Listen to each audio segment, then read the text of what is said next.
observed. Miss Murong, my father has had the honor to co-work with your father.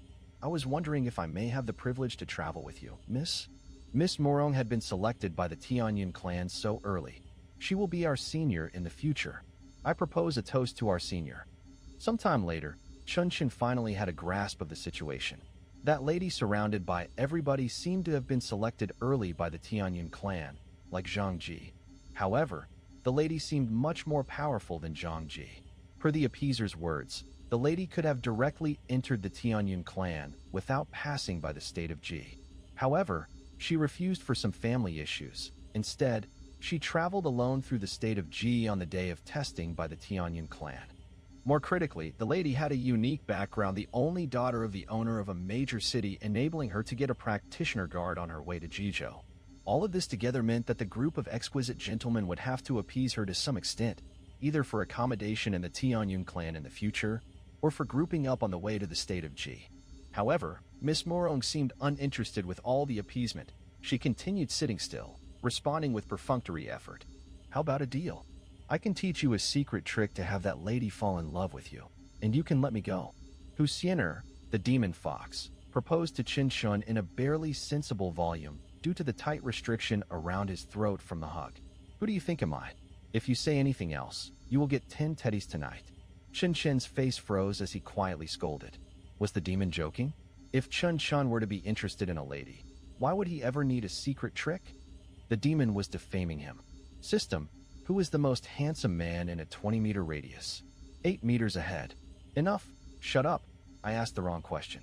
Qin Shun interrupted the response, meanwhile staring at a handsome gentleman not too far away. What use does handsomeness have? The key is charisma. What is Teddy? The demon fox was utterly confused, thereby it asked out of curiosity. A dog that's estrus at all points. It would literally FK a wooden stilt. The fox demon immediately shut up upon hearing Chun-Chin's response. Suddenly, Chun-Chin began to hum. Looking at the group of exquisite ladies and men, he sighed in his heart. There were many buried treasures in the world, primarily because of a lack of ability to identify them. Like him, the great senior brother of every single person present who was eligible for entry into the Tianyun clan, disregarded at the corner. Who could explain that? Little fox, I allow you to say one more word. I'm asking you, who in this hall has the best future?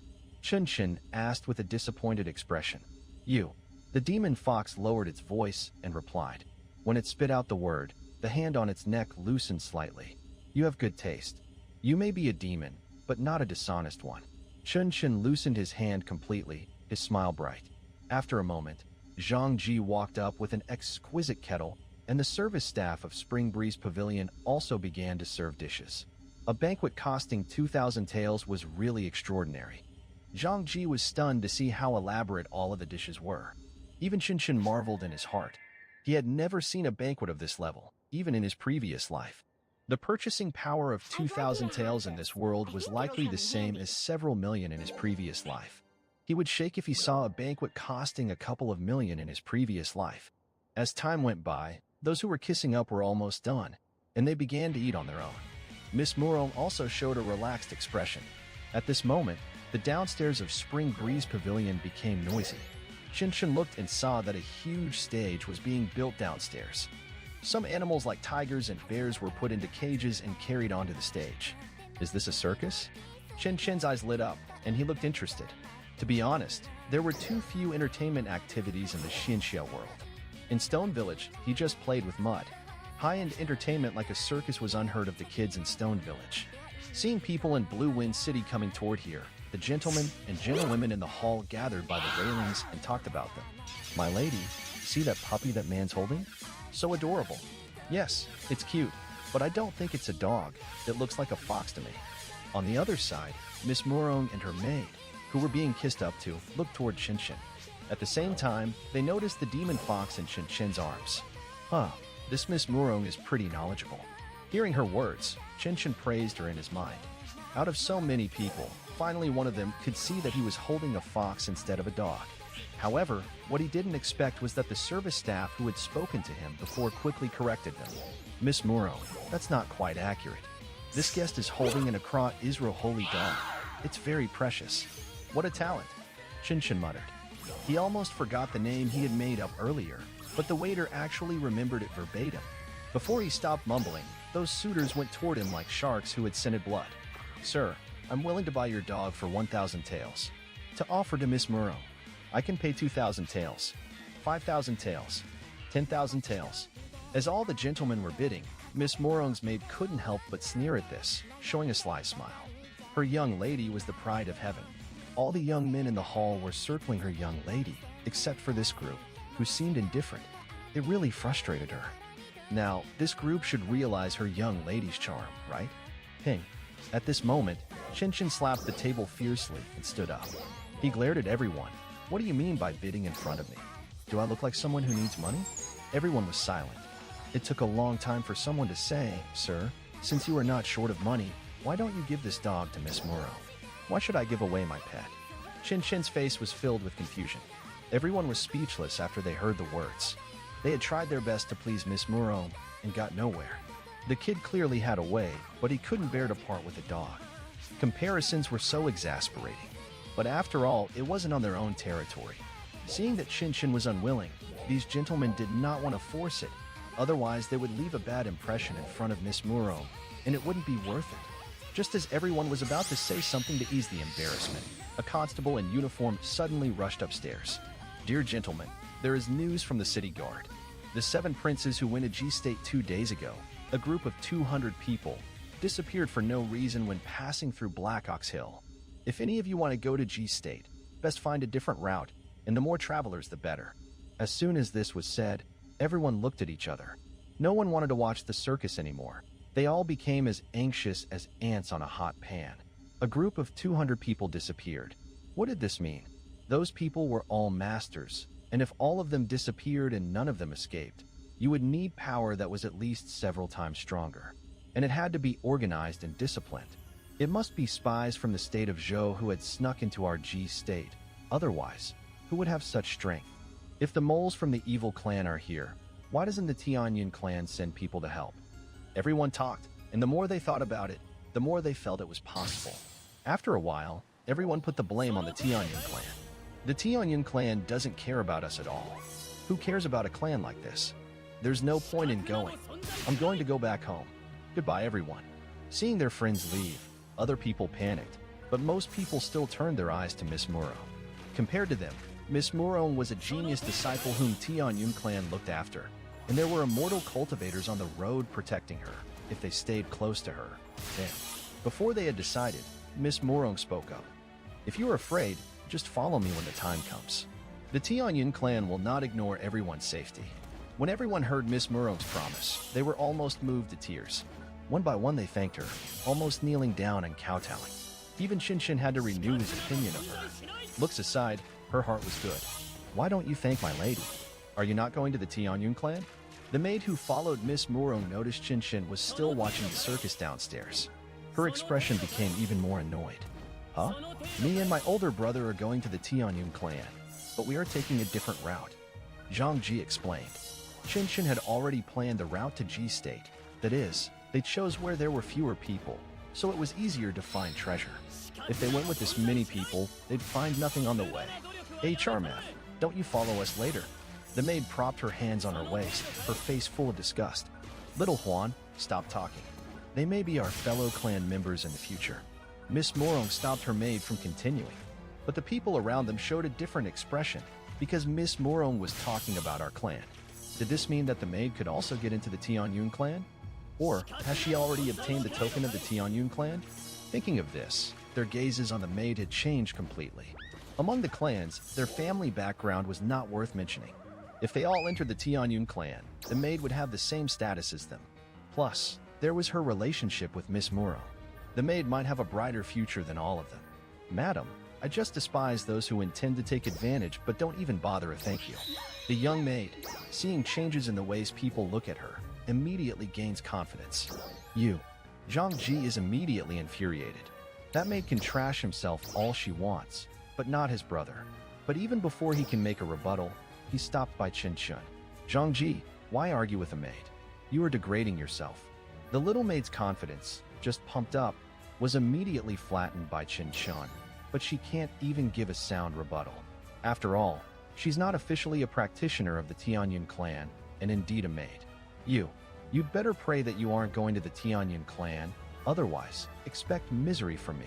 The little maid speaks angrily. Meanwhile, in her brain, she pictures various means of torture, including but not limited to washing toilets, washing bowls, etc. Chen makes no rebuttals to her words. He only makes a smile, one without clear references. Sometime later, the crowd disperses for rest in their rooms, while Chen and Zhang Ji continue to slowly eat. At this time, a handsome gentleman walks close by, quietly persuading, "Brother, please be sure to refrain from acting without thorough thought. When departing tomorrow, it's best to follow far behind Ms. Moreau." Chen's eyebrows raise upon seeing this gentleman. This is the very gentleman verified by the system as the most handsome. "Brother, you may not know that the diabolism of the state of Zhou do have active spies within the region of Ji. Cutting of sources of practitioners of the Tianyun clan is their favorite activity. Sometimes, should they encounter those with good qualifications, they would go on so much as to take them back themselves. Were it not for true fear, how would we be so appeasive to Ms. Moreau? Alas, in such a world, saving fame is a true risk." The handsome gentleman's face is filled with melancholy, as if having suffered from wrongdoing. "Brother, you are a good man. Thanks for the reminder." Chen patted the gentleman's shoulder, giving him a standard praise. This folk is quite like Murong Yunlan, a good-looking, good-hearted man. Chen decides that this lad should be admitted as his follower after arriving at the Tianyun clan. Someone even more handsome than him deserves this treatment. "Brother, you were kidding.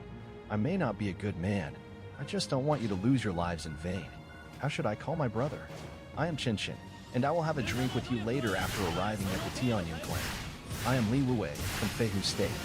After Li Wuwei leaves, Zhang Ji looks into Chen, somewhat worried. "Brother, are we traveling with Ms. Murong on the main route? They are the Diabolics. We aren't sure if we can fight against them." Chen shakes his head as he hears this. Will any Diabolics ever mobilize skilled fighters against minor targets like us? It's not worth it. Given the publicity of Murong Yunlan, he is most likely their prime target, so following him is in fact more risky.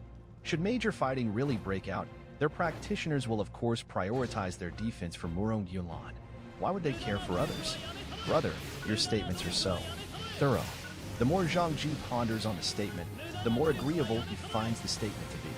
That's about what the saying "the most dangerous place is also the safest place" means. But then, Chen speaks again. "Should we really be up to such bad luck that we encounter those from the Diabolics and can't fight against them, we will immediately beg for mercy.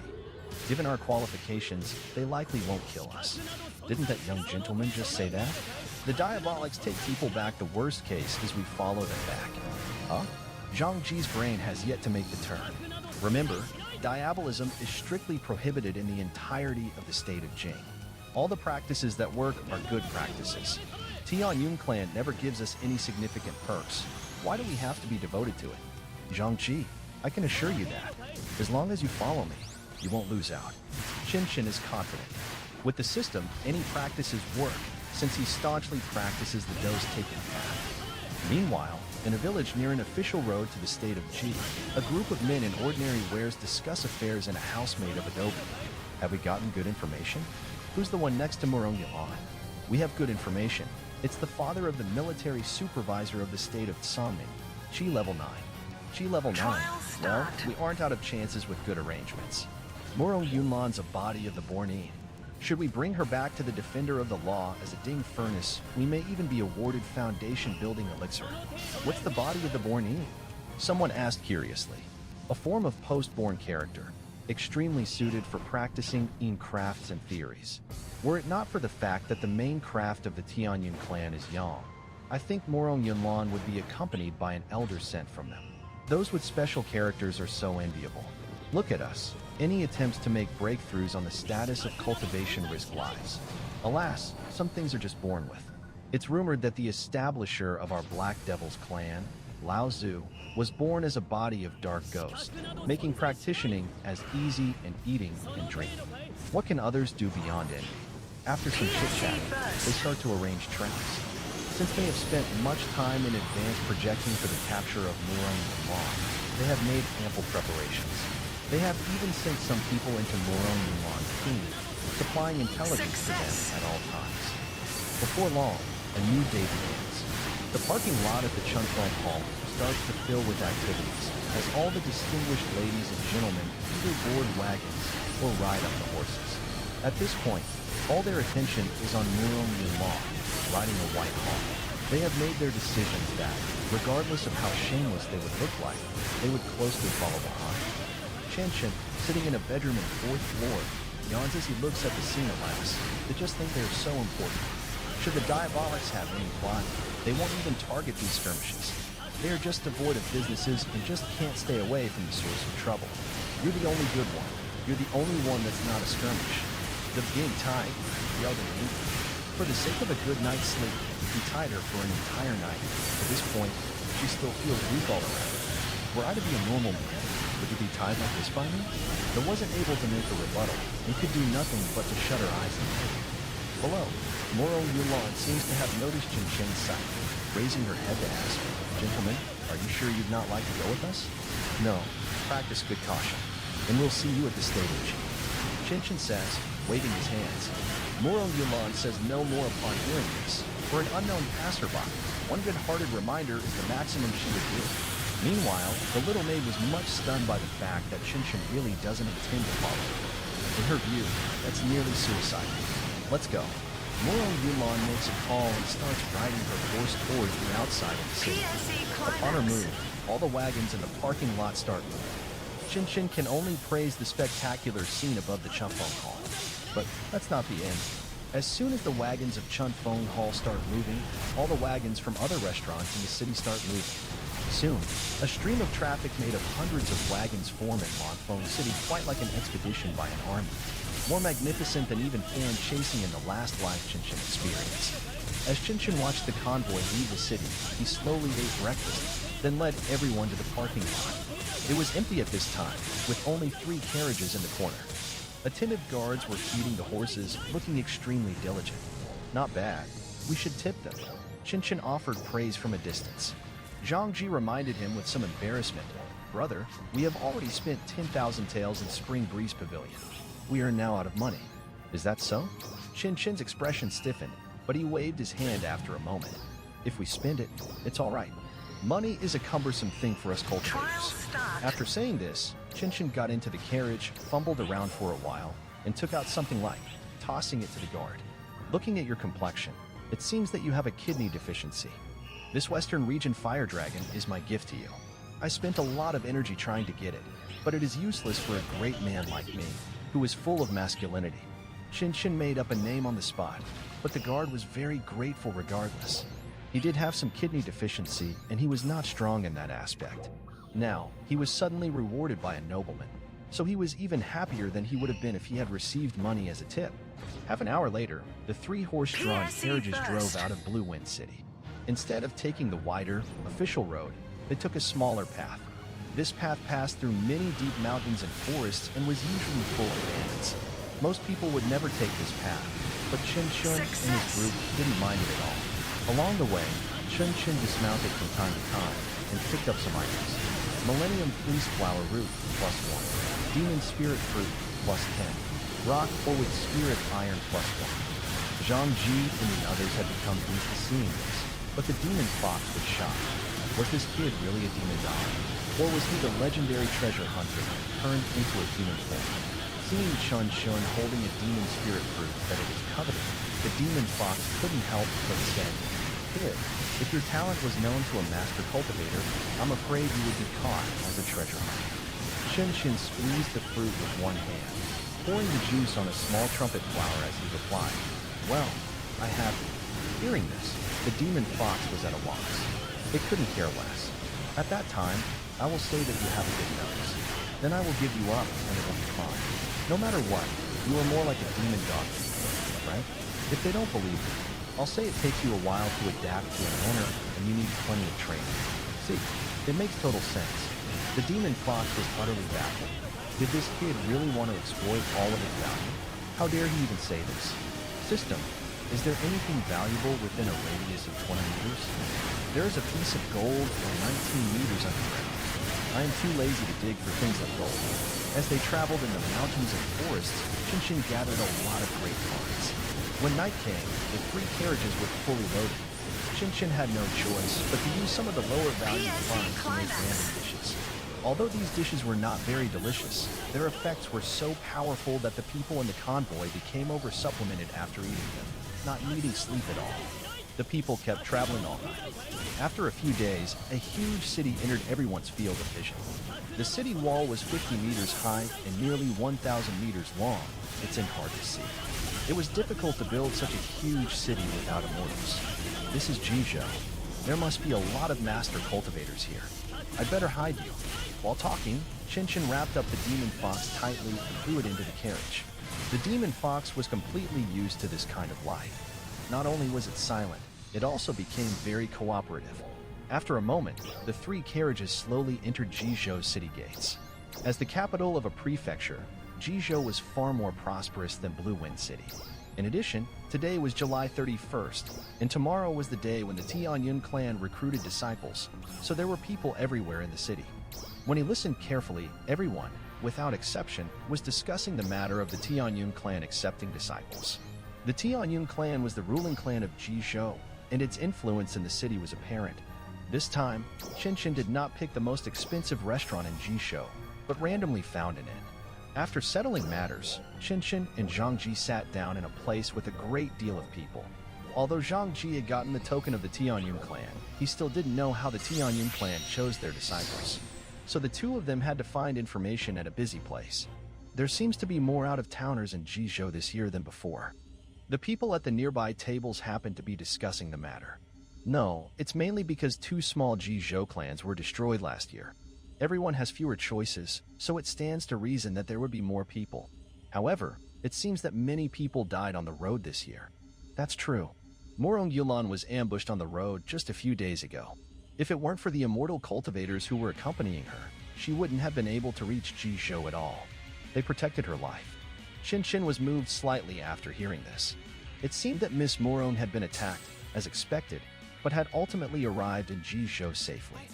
But if the cultivators who accompanied them had fought to the death, what about the huge caravan that followed? I heard that when they came to Jizhou, a large group of noblemen and ladies followed Miss Morong. After the attack, this group of people either died or were injured, and the ones with better qualifications were abducted by the demon clan. So that's why we say beauty brings trouble.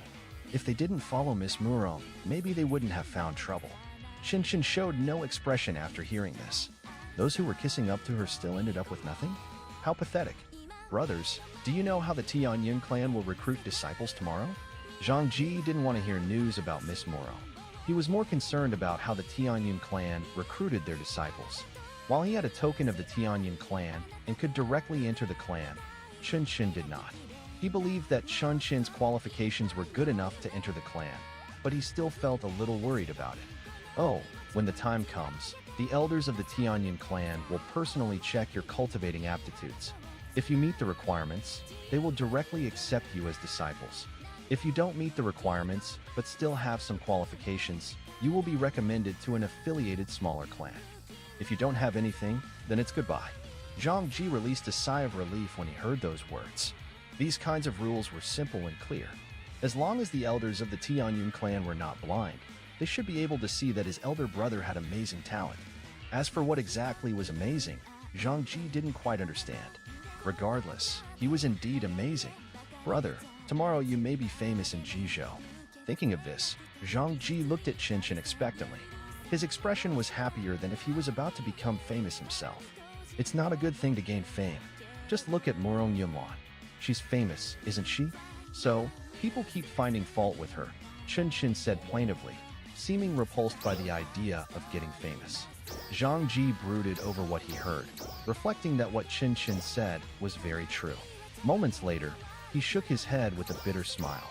Big brother, you're right about that, but with your talents, it's almost impossible to avoid fame. Shinshan was stunned for a second, then he couldn't help but burst into laughter.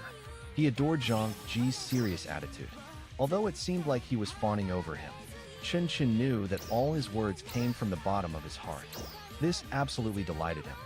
After a peaceful night of rest at the tavern, Chen Chun and Zhang Ji made their way to Jizhou City's drill ground early in the morning.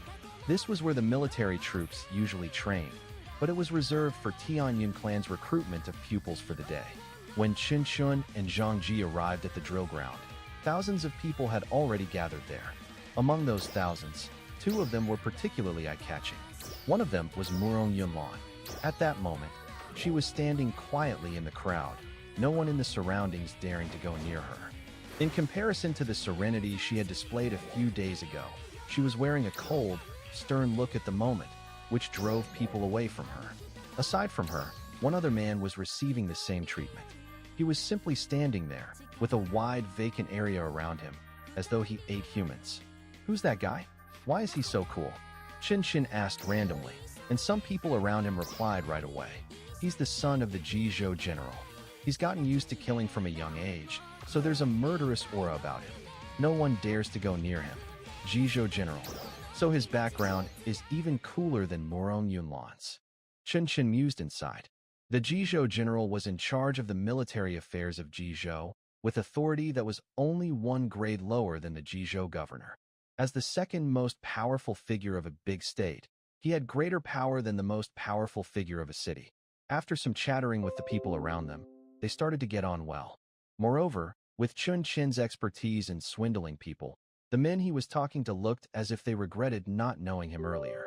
Right at that moment, an elderly man with white hair and beard stepped onto the massive platform above the drill ground. Silence. With that one order, the voices of the thousands of people on the drill ground were drowned out. Everyone knew the old man's identity the moment they saw him, so they shut their mouths and didn't dare to speak a word. Those of you who possess the keepsakes of Tianyun clan, come up to the stage right now, the old man went on after everyone fell silent.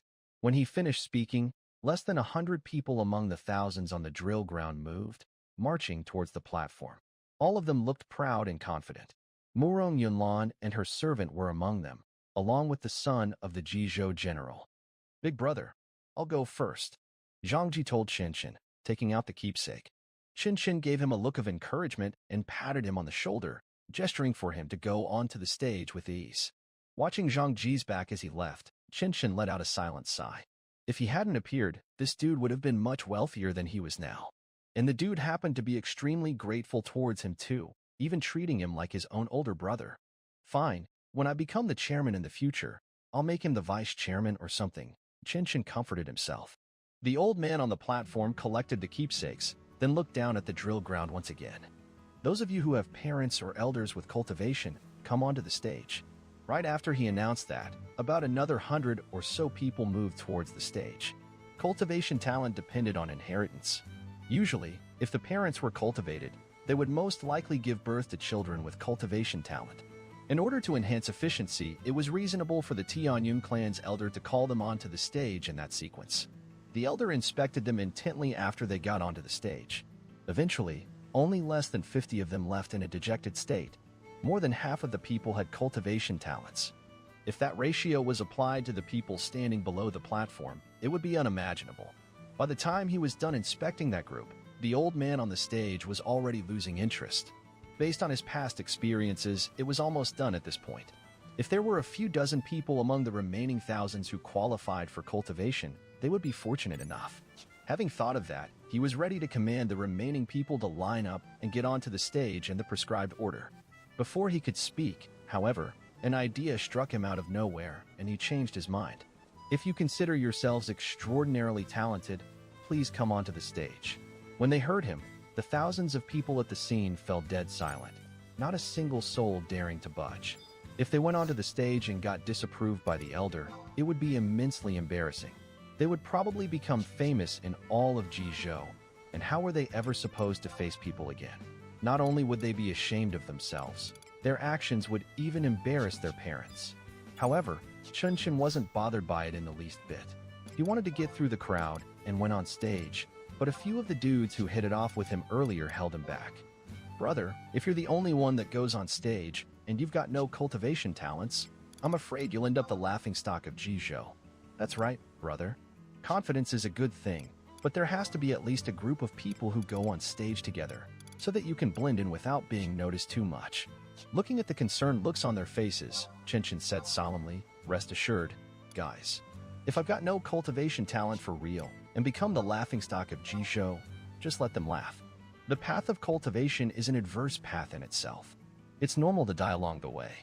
After he finished speaking, Chen shrugged off their hands resolutely and made his way towards the stage. As they stared at Chen's lone, somewhat forlorn back, the looks on the guys' faces were complicated. He marches on despite the thousands of eyes on him. This guy is truly the role model of our generation. Hey, even if he really ends up as the laughingstock of Jisho, I will not ditch this friend. Brother, what do you think? What do you mean? Do I look like a coward who huddles with benefits and shuns danger? With the few of them seeing him off, Chen slowly approached the platform. Everyone on the drill ground had noticed him by now. Feeling the countless eyes pinned on him, Chen flashed a placid smile and stepped on the stage. It's him? That brat. I can't believe he arrived safely at Jizhou. Behind the old man, Morong Yunlan's servant was surprised when she saw Chen. Morong Yunlan herself looked at Chen on the stage, her expression turning extremely somber, as if she had thought of something. Little Huan, he was right not to have followed us. Think of all those who were slaughtered by the demon clans. Morong Yunlan couldn't go on anymore, starting to sob. However, Little Huan flashed a disdainful smile and replied, "My lady, don't blame yourself for what happened. You did not force them to follow you. It was their lack of capacity and affinity with cultivation that killed them. As for this dude, he didn't follow you because he loves being special. It's got nothing to do with right or wrong. Everyone followed you, except for him, and now no one came on stage, except for him.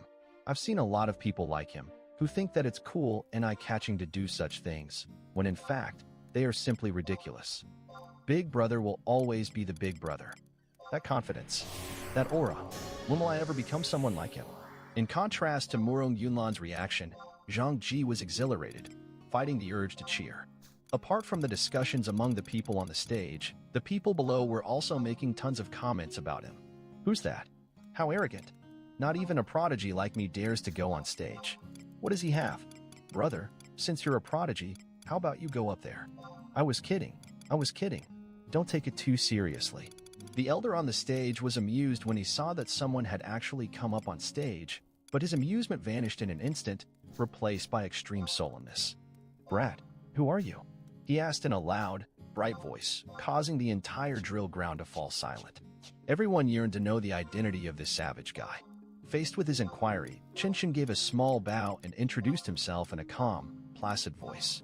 "Chen from Stone Village, Sichuan County, Feiyan City, Jizhou." Stone Village, where is that?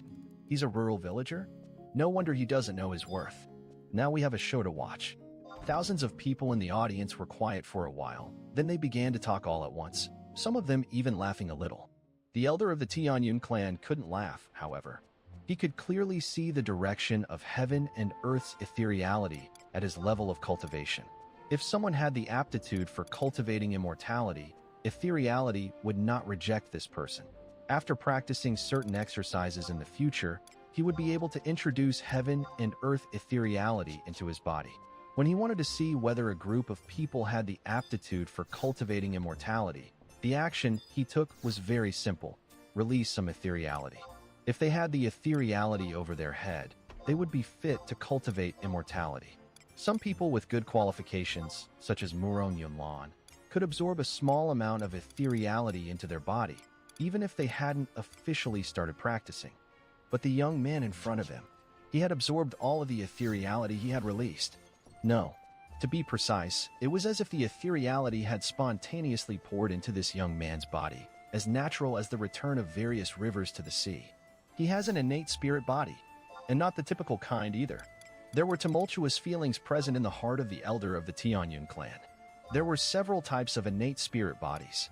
Due to the different ethereal properties between heaven and earth, some innate spirit bodies naturally attracted with ethereality. This kind of innate spirit body was called innate with spirit body. But this kid in front of him seemed to be accepting everything, regardless of their properties. Does he have the legendary innate spirit body called the Body of Origin? The elder's eyes twitched, his hands trembling slightly. The Body of Origin was a rare physique in the world. Forget the state of Jin. Even if one considered the dozen or so surrounding countries, it had never appeared before. Legend had it that a certain true immortal possessed this physique tens of thousands of years ago, but it had never been confirmed. If this kid really had the body of origin, then it was a very shocking event. If rival clans found out about it, the Tianyun clan would be destroyed within minutes. Even clans friendly with Tianyun would not sit back and watch, especially the nation-guarding clan above them in the state of Jin. They would most likely this disciple away, and then they would destroy the Tianyun clan. DMN, I was just talking randomly. Who knew someone like this would really show up? What to do? Panic. The elder of the Tianyun clan stood there with a dazed expression, as if he was not looking at a young man, but a bloody storm. Cold sweat broke out across his forehead. What is it? Elder, are you feeling all right? Or do you think my aptitude is unfit? To tell you the truth, I am already. Shinshin was about to mention his cultivation level, but the elder suddenly interrupted him, pretending to be calm. Not bad. Your qualification isn't bad. The elder of the Tianyun clan knew that his expression was a bit exaggerated at the moment. If this was seen by a mole in the clan, they would probably think something was up. If he said that this young man did not have the qualifications to cultivate immortality, and then snuck him away afterwards, it would be too much of a cover-up and the young man could potentially become a target. As soon as he said this, the audience became silent. How many people here could make the Tianyun clan elder say they have good qualifications? Probably just Miss Murong and the son of the G-Show general. Who knew this kid would receive this kind of affirmation too? He was naturally outstanding. Thinking of this, the group began to feel jealous, their faces appearing as if they had eaten lemons. Little Huan, Miss Murong's maid, was feeling even more sour than the rest. The jealousy in her eyes was practically gushing out at the moment. For what? It's unfair. Shinshin ignored the thousands of resentful eyes behind him and patted his chest, saying, I feel relieved now that the elder has said that. I thought I was too weak. The elder glanced at Shinshin with faint resentment, secretly cursing him in his heart. God, the body of origin has a natural cultivation base. You are at the 3rd level of Qi without relying on any exercises. Don't you know what kind of qualification you have? Look at the group of people here. Is anyone else like you? Elder, can I stand over there? Shinshin ignored the elder's gaze and pointed to Zhang Ji's team, speaking with a smile. Go, the elder of the Tianyun clan said calmly, reluctantly suppressing the excitement in his heart. When Shinshin heard this, he walked over to Zhang Ji. Big brother, you're amazing. Zhang Ji couldn't help but praise Shinshin when he came over. His elder brother was indeed the elder brother. Even the elder of the Tianyun clan said he was amazing. This made him, his little brother, feel honored as well. It's just so-so. I'm not that impressive. Shinshin waved his hand around, his face very calm. As the elder heard the conversation of the two individuals behind him, his suppressed emotions began to fluctuate once again, the corners of his eyes continuously twitching. After considering his words for a long time, he suddenly said to the thousands of people on the school field, the road of immortality is hard and far less than the glamour of the world. Are you really certain about going on this road? The people on the school field looked at each other when they heard those words, some of them not understanding what he meant by them. If they weren't certain, why would they have suffered all those hardships to come to Jizhou? Why was the elder talking nonsense? But despite the doubts in their mind, no one dared to question him out loud. The elder of the Tianyun clan spoke up again. I will give you another 5 minutes to seriously consider it. Once you get on this stage, there is no way out. After that announcement, the elder of the Tianyun clan slowly walked towards the back of the stage. When he reached a place where there was no one else present, his emotions exploded, and his old face began to twist. DMN, what do I do? Could anyone notice how out of sorts I was? If others find out that I plan to take a body of origin back with me, I will be beaten into meat sauce halfway through. This is about the fate of the Tianyun clan, so I have to ask the clan leader. If the Tianyun clan is destroyed later, it will then be his fault. At this thought, the elder took out a special token, flicking it with his finger. This was the messenger token of their Tianyun clan, which only a few key people in their clan had. Leader, something major happened. A terrifying young man appeared among the disciples recruited this time. He is likely to be the original body. What should I do? It's very urgent. Please answer as soon as you possibly can. After writing this paragraph, the Tianyun clan elder paced back and forth, anxiously waiting for a response. After a while, the messenger token finally lit up. Is this true? You're not mistaken? There is no trace of any exercises in the kid, but he has already reached the 3rd level of Qi training. As soon as my ethereality was released, it spontaneously went into his body. Leader. As the elder wrote this out, the messenger token suddenly cracked. Seeing this, the elder became speechless. This must be because the leader was too excited and broke the token over on the other side. Seeing that the messenger token was about to be damaged, the elder did not dare talk nonsense. He quickly relayed the most critical information, explaining, "Leader, this matter is very important, and I am afraid. Could you send a few elders to meet me? If something happens, I can't handle it alone." Boom. As soon as his message was transmitted, the messenger token exploded, turning into powder. At the same time, several streams of ethereality formed words right in front of him. "Don't panic. Our Tianyan clan will all come out and meet you." Meanwhile, someone silently left the crowd in the schoolyard, quickly returning to a nearby inn. In the corner of the inn's lobby, a middle-aged man in ordinary clothes was eating. On the surface, he was not different from other ordinary people in the slightest. The man who had left the schoolyard went over in his direction immediately upon seeing him. "Brother, something happened in the schoolyard just now. I think it's weird. What's the matter? Was there some amazing disciple?" The middle-aged man asked indifferently, taking a sip of his drink while he asked. The two of them were not ordinary people, but disciples of the 13th branch of the state of Zhou Demon Clan. There were 36 branches under the state of Zhou Demon Clan, and their branch was responsible for dealing with the Tianyan clan. The two clans had fought secretly for thousands of years, and their feud could no longer be described as simple dislike. It could be said that as long as they made the other clan feel miserable, it was worth feeling the same way. They were like water and oil, never able to mix. It's hard to say. The elder of the Tianyun clan was making everyone who felt gifted go on stage, and a young man did. After this young man came on stage, the elder froze for a long time before he praised the young man as being pretty good. Upon hearing this, the middle-aged man put down his glass, his eyes showing some interest.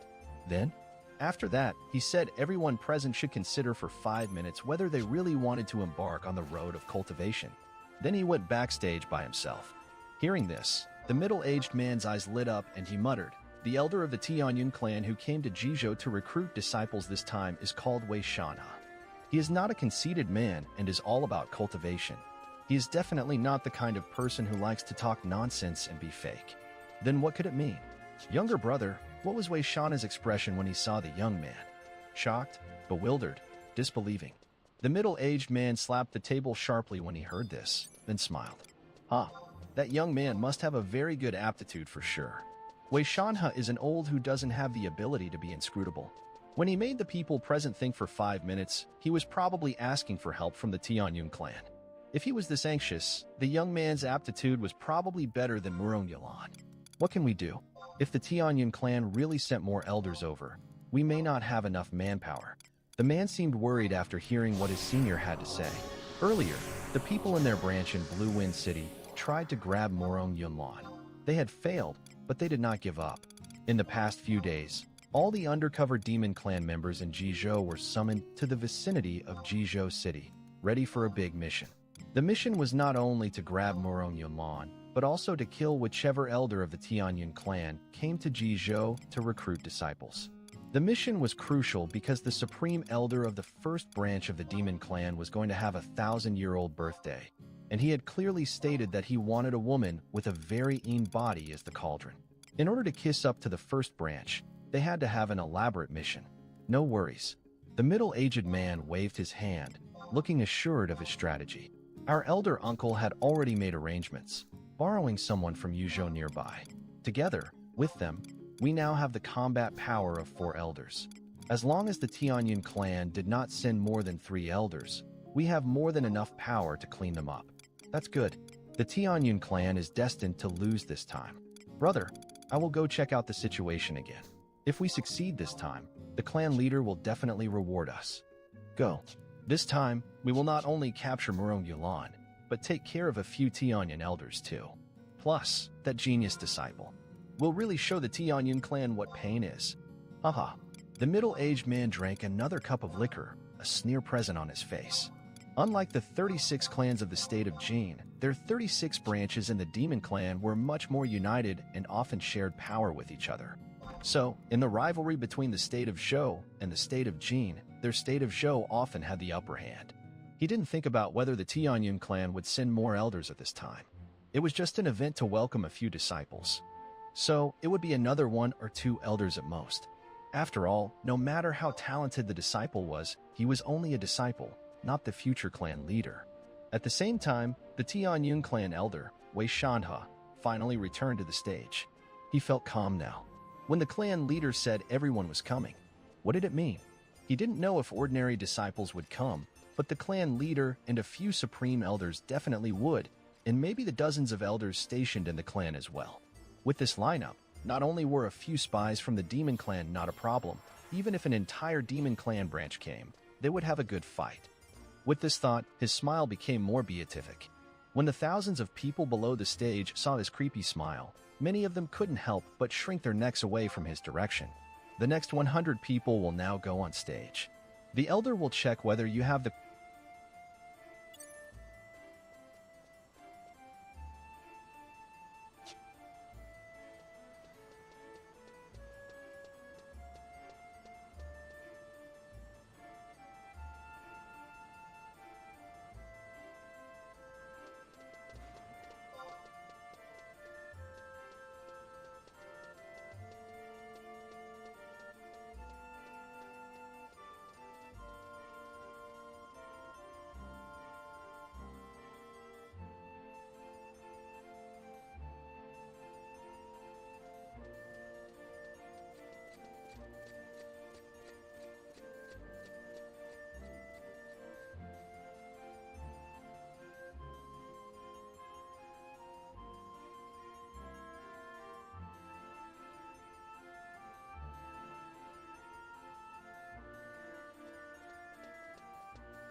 qualifications to cultivate immortality.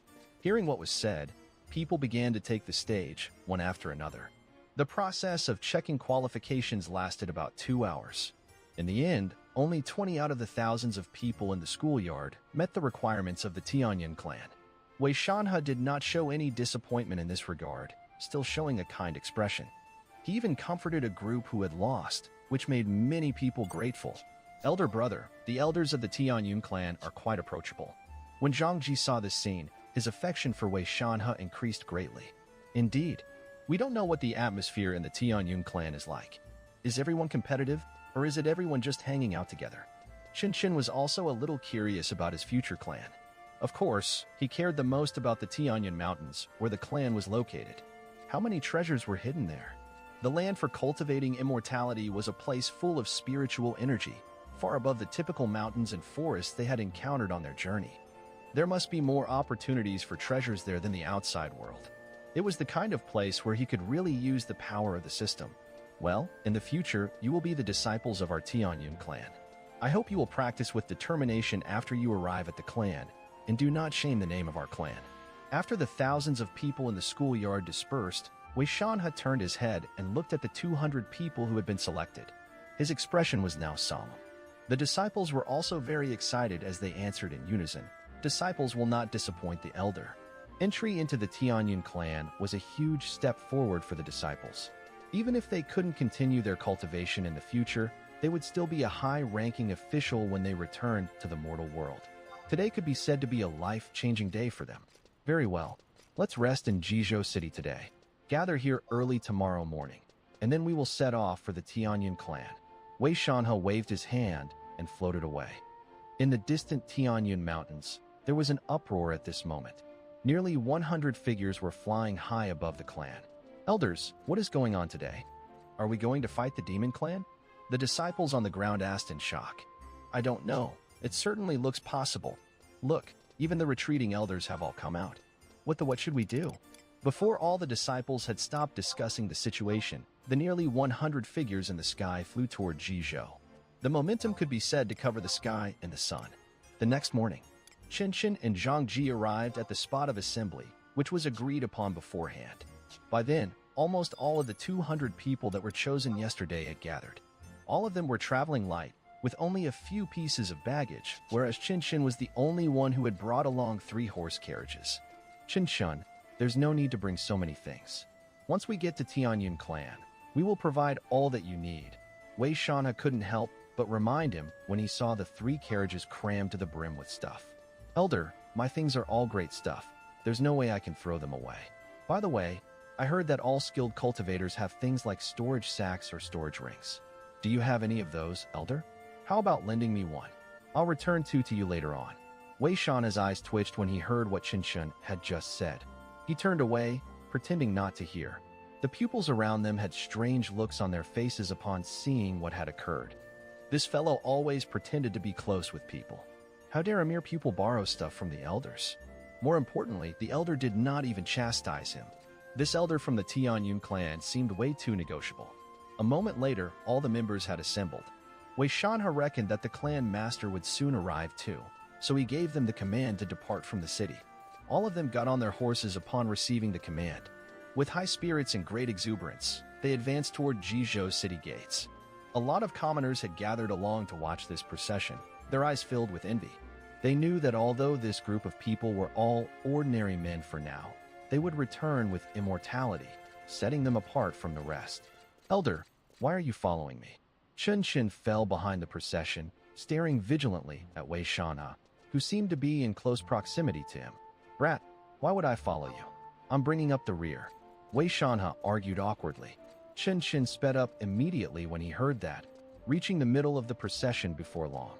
Wei Shanha almost choked on his anger when he saw his action. He was following him to make sure he could protect that brat, but he didn't even appreciate it? Outrageous. However, he still hurried forward to follow him for his own safety. He didn't have a choice. If anything untoward happened to this brat, the clan master would flay him alive. Before Qinshan could question him again, Wei Shanha explained on his own, it suddenly occurred to me that I'd be better able to protect all the pupils from the middle. Qinshan grew more doubtful upon hearing those words. Out of nowhere, he asked in a soft voice, Elder, I sometimes hear cultivators talking about the concept of soul replacement. Are you people trying to replace my soul because you see that I'm talented? Soul replacement is something that only the masters of primordial spirits are capable of. There is no such master in the state of Jin right now. And where did you hear these nonsensical sayings? Wei Shanha was laughing out of anger. Soul replacement? He wished he could do it, but he didn't have the necessary capability. Well, that makes me feel better. By the way, I have a few more doubts to raise. Their two-sided conversation filled the rest of the pupils with envy. Only the talented pupils had the privilege of chattering so merrily with the elders, even before the enrollment. If they went forth to ask questions, they would most probably be greeted with eye rolls. Unknowingly, they had departed from the city gates of Jizhou and stepped onto the main path. Wei Shanha's expression now turned solemn. If they really were to be assaulted by the demon clans, it would most likely occur on the main path. Having thought of that, he was ready to have them slow down their speed. Before he could speak, however, a voice sounded in his ear. Shanha, no worries, keep moving forward. I, the clan master, have arrived with the great elders. Today, I would like to see if the demon clans really have the guts to wreak havoc. The voice dissolved all of Wei Shanha's concerns with the efficiency of a calming pill. At that point, he was almost worried that the demon clans weren't going to show up. Among the clouds in the sky above them, however, several people were staring down intently with somber looks on their faces. My uncles, have you ascertained it? Is the brat beside Shanha really a body of origin? Yes, he's a body of origin. I am certain as well. Apart from body of origin, there is no other nature that I can associate with this phenomenon. The person who raised the query smiled upon hearing their responses, muttering, God bless my Tianyun clan. Clan master, which mentor should this child be assigned to? Honestly speaking, I've never had an apprentice my entire life. Senior, what do you mean you had no apprentice? Isn't the brat Wei Shanha your apprentice? But look at me. Although I have 2 apprentices, it's not like they have great talents, and they clearly can inherit my legacy. Do you think Wei Shanhe has great talents then? The Tianyun clan master waved a hand before the great elders got into a fight and said, "Everyone, no need to fight. I'm going to take this child in as my own pupil and impart to him the top secret skills of the clan." The great elders wanted to argue further, but the Tianyun clan master sneered all of a sudden, staring down below the clouds. The demon clans really came? Humph! How foolish and reckless of them. Down below, all of them brought their horses to a halt because a gang of people had dashed out from nowhere, blocking their path. The people were clad in black, their faces indifferent, like machines that had no emotions. However, none of the horses dared to take a step forward while they were ahead. These are puppets? Wei Shanhe's pupils constricted. These turned out to be a group of corpse puppets. However, controlling puppets had never been a strong point of the 13th Division of the Demon Clan. Hiki, it's Lu Huai here, elder of the 12th Division of the Demon Clan. I have accepted an invitation to come collect your lives. Moments later, a hunchbacked elder stepped forth from behind the puppets, shrouded in a black cloak. His voice was hoarse and eerie, sending chills down their spines. It's not like 12 chi training puppets and a foundation building diabolic cultivator can end my life. Wei Shanhe replied with a sneer after getting to know the person's identity. What if we were here too? A few dozen people turned up from the sides of the road, one after another. There were 4 foundation building elders among these people, and the rest were all equipped with cultivation as well. With that battle array, it seemed as if all the members of the 13th Division of the Demon Clan who were hiding in Jizhou had been summoned here. Wei Shanhe was grinding his teeth in fury as the scene unfolded before him. If the clan master wasn't coming today, he would be doomed. Putting aside how he himself would do, the 200 newly recruited pupils would be ended right here as well. Why in the world did the Demon Clan send so many people? Old guy, stop pretending. There must be an elder or 2 hiding somewhere around here to come to your aid, right? The middle-aged man, who had previously devised strategies during the ambush in Jizhou, jumped forth, a smug look on his face. Before Wei Shanhe could reply, he continued with confidence, "Old guy, my people noticed the way you reacted when you saw this brat the other day. If my guess is right, he definitely has some astonishing talents, which made even you, an elder of the Tianyun clan, lose your mind for a moment." Shinshin put on an innocent look when the middle-aged man pointed at him. What? Was it a crime now to have talent? While choosing the pupils, you even made everyone spare you 5 minutes.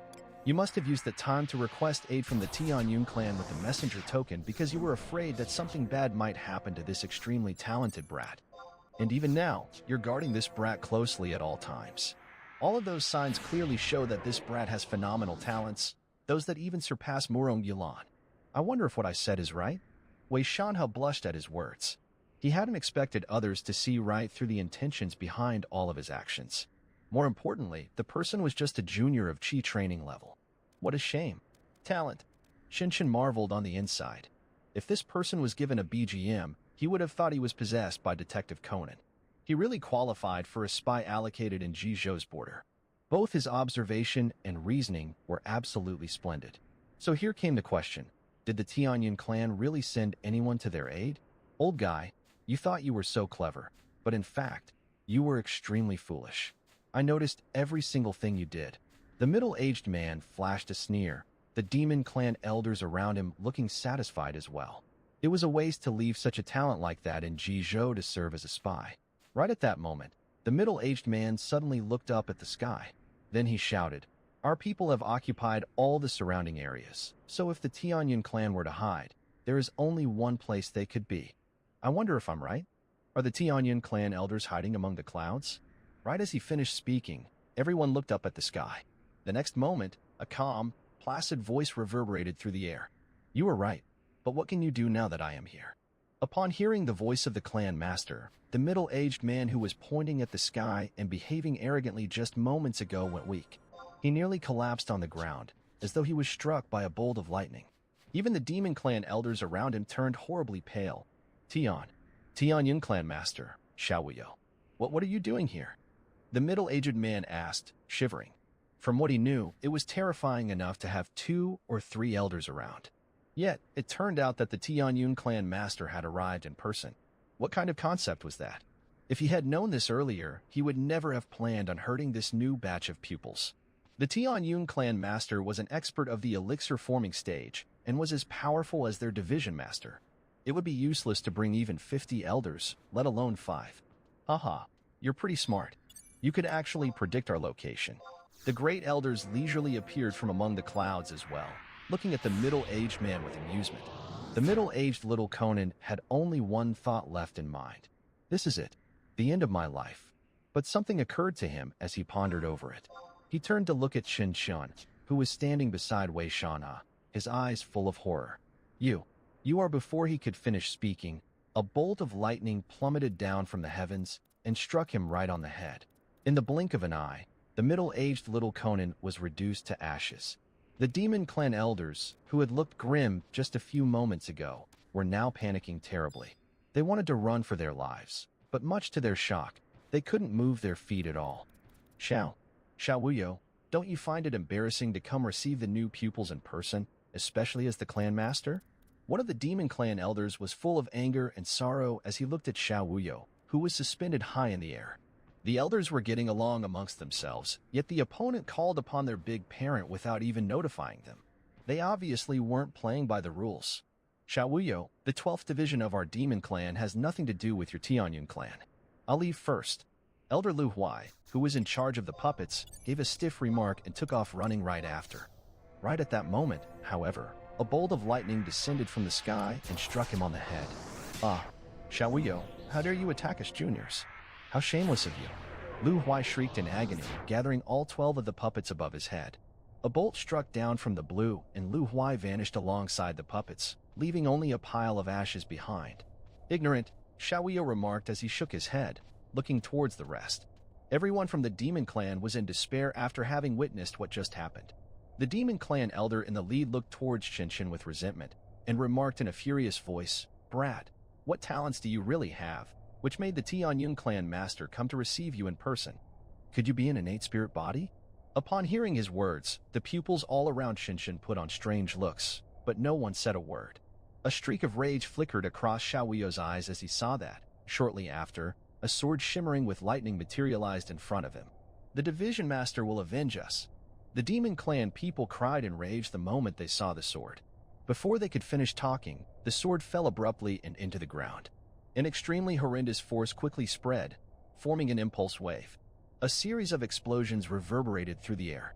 All of the people from the demon clan, including the elders, turned into a surge of blood mist. Amazing. Absolutely amazing. Chin Chin's eyes were shining. His little of fire were like throwing stones at people in comparison to what the master just did, bombarding the enemies like a cannon. I guess they were right when they said that immortals could move the mountains and fill the seas. In the future, I'm going to be even greater than this. While being envious, Shinshin also made a mental note to cultivate properly. Not only would he make his parents immortals, he would also become unrivaled. Most of the recruited pupils were having the same thought at that moment, their eyes filled with anticipation for the path of cultivation. I've wanted to keep you as training tools for the pupils of my Tianyun clan, but I don't think there's still a need now, Xiao Wuyo muttered as he looked at the blood mist all over the ground, then cast a subtle glance at Shinshin. Shinshin felt as if he had gone through an electric shock when the glance fell upon him and couldn't help but shudder. Right at that moment, a big group of people flew over from the sky in the distance, slowly landing in front of the new pupils. These were all elders of the Tianyun clan, cultivators with foundation building status or above. The issue has been dealt with. You should bring these pupils back to Tianyun clan, Xiao Wuyo ordered them when he met the group of elders. Each of the elders took hold of 2 pupils and took flight without saying another word. Before long, nearly 200 pupils had taken off into the sky. Shinshin was left behind with his 3 carriages, standing all by himself on his spot. Even Zhang Ji had been brought away. Xiao Wuyo pointed at the long sword that he just used, and the sword spurted to a height of 7 or 8 meters and more than 2 meters in width in an instant. Xiao Wuyo then trod onto the sword and turned to look at Shinshin. Shinshin knew what he meant, but he looked towards his 3 carriages instead, his face full of reluctance. Xiao Wuyo chortled softly at that and tossed a ring to Shinshin. Instill the ring with spirituality. Shinshin took the ring and complied with Xiao Wuyo's order. Very soon, he sensed the space hidden in the ring. Upon rough estimation, it was about 100 cubic meters in volume. So there really is such a thing as a storage ring. It'll be so much easier to go on scavenging from now on. Qinshan almost shed tears of joy. The clan master was such a kind man, to give him something so precious at their first meeting. It can't keep living things, Xiaoyo reminded him. Qinshan nodded in acknowledgement and started packing the items in the carriages to move into the storage ring. Before long, all that was left in his hands were just Huxiener and the little morning glory. At that moment, Huxiener kept herself completely still, as if she was a plant like the little morning glory. She dared not move, fearing that Xiaoyo might notice her. Devils, like foxes, are cunning in nature. They're not good for rearing. But the more you fear something, the more likely it is that it would happen. The first thing Xiaoyo said was enough to make her shiver terribly. No worries, she appears to be a fox, but in fact, she's a dog deep inside, Qinshan replied with a smile, then stepped onto the humongous sword. Huxiener was overwhelmed with mixed feelings upon hearing his words. At this moment, she really wished she was a dog demon, the very loyal kind. Xiaoyo did not say anything in return. He simply turned to look ahead. The next moment, the giant sword began to soar, shooting towards the faraway distance. In contrast to the people hauled off by the elders, flying on a sword was undoubtedly much cooler. On the giant sword, Xiaoyo stared ahead into the distance, asking placidly, Qinshan, you were born in an ordinary village, right? Yes, wasn't I? Stone village of Sichuan County, with less than 100 villagers in total. In order to have me, I suppose we have used up 1,000 years worth of luck. Now the whole village is counting on me to return and bring wealth to them. Qinshan knew that Xiaoyo was investigating his background, so he did not conceal anything from him. Xiaoyo nodded, then advised, don't tell anyone about being an innate spiritual body. If you get exposed, I'm afraid you will attract great divine masters to come forth and abduct you. If that happens, I won't be able to protect you. I understand, Qinshan replied right away. Qinshan, how do you feel about my thunder skill just now? Splendid. It was extremely destructive and cool. Do you wish to learn it? Of course I do. Qinshan replied without the slightest bit of hesitation. Then you should address yourself as an acquired thunder spiritual body from now and train the paramount skill of the Tianyun clan with me, the Tianyun Divine Thunder Formula. Thank you, Master. Upon hearing Qinshan call him Master, Xiaoyo was stunned for a moment, before flashing an understanding smile. This young man was one who knew how to ingratiate himself with authority. Several mountains immediately appeared within his sight. Sensing the intense ethereality in the surroundings, Qinshan couldn't help but exclaim in amazement, the immortal land of an immortal family is indeed different from ordinary mountains. The Tianyun Mountains cannot be considered immortal land. It's just a regular nice place. Xiaoyo said indifferently. He then darted off, flying towards the highest mountain below with his sword, and soon landed in front of a large hall. The hall of the Tianyun clan's leader. Staring at the large, fancy words on the plaque in front of the great hall, Qinshan felt uncontrollably oppressed. This hall is usually empty. It's usually only open when there is a big event and the elders need to gather for a discussion. Xiaoyo explained while walking toward the hall. Qinshan followed closely behind him as they both arrived in front of a statue. The statue was that of an old man who had an immortal style with light and fluttery clothes. All that he was lacking was an expert label. Looking at the statue, Xiaoyo bowed and said solemnly, I, Xiaoyo, the leader of the 28th generation of the Tianyun clan, wishes to accept Qinshan as the only personal disciple under the witness of you, ancestor. I hope to gain your approval. After he spoke, Xiaoyo waved his hand vigorously as several sandalwood incense sticks flew from the table to the incense burner automatically and began burning up. Hearing his words, Qinshan looked at Xiaoyo in amazement. If he had heard correctly, Xiaoyo seemed to have mentioned making him his only personal disciple. However, the two of them had only known each other less than an hour. It seemed too much like a joke. He was flattered and surprised. Looking at Xiaoyo, who was standing in front of him and dressed in a white robe with a sense of vicissitudes between his brows, Qinshan became certain that he was definitely a handsome man in his younger years. At this point, Qinshan couldn't help but ask, Master, do you trust me that much? With qualifications like yours, there is no way you could be a spy from a rival sect as they won't bear to send you out. That's all I need to know. Xiaoyo said rightfully. Then what if I'm a crook? Qinshan was a bit puzzled. Since Xiaoyo wanted to take him in as a sole personal disciple, he ought to put his character to the test no matter what, shouldn't he? You're a crook? Do I seem like a good guy? Xiao Wuyo's words left Qinshan speechless. However, he still felt that Xiao Wuyo really looked like a heroic warrior. Qinshan reckoned that Xiao Wuyo must have been popular with the young ladies, just like himself. Thank you for your trust, master. After a moment of silence, Qinshan bowed to Xiao Wuyo solemnly. No matter what, Qinshan sincerely respected the person who was about to help him improve his skills from the bottom of his heart. Xiao Wuyo nodded and continued, Qinshan, I have never taken in a disciple or taught one before. Fortunately, your qualifications are excellent, and you probably won't make the teaching process difficult for me. From now on, you will cultivate here on the main peak. You can approach me directly if you encounter any difficulties. If I'm not around, you can look for me using the communication token. As he spoke, Xiao Wuyo took out a token and handed it to Qinshan. Qinshan received the token with his face filled with astonishment. Xiao Wuyo was indeed not great at teaching. Based on the knowledge he got from watching TV dramas in his previous life, there ought to be at least 7 or 8 entry tests before one could become a disciple. How could a master not be at least a little compelling? If he could ask questions whenever he had any doubts, wouldn't that be the same treatment that others with connections to the clan were getting? Before Qinshan could finish criticizing the teaching techniques in his head, Xiao Wuyo spoke again. You can also directly tell me what resources you need.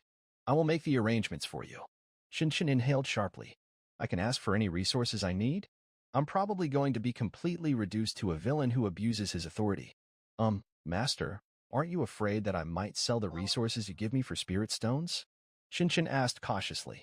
After hearing Qinshan's words, Xiao Wuyo let out a slight frown as a tinge of puzzlement appeared on his handsome face.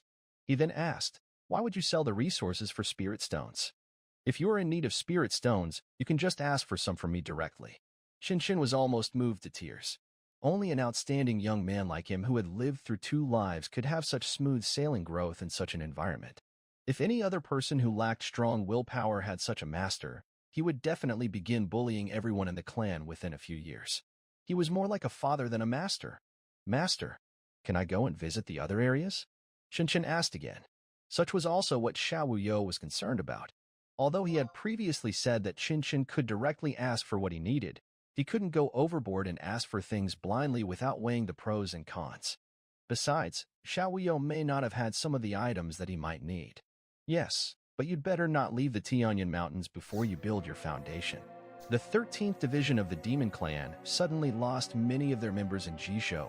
They will definitely send some people to investigate. You'll be in danger if you leave the Tianyan clan during this period of time. Being able to walk around the Tianyan Mountains is enough for me. Qinshan exclaimed excitedly. The Tianyan Mountains were hundreds of kilometers in circumference.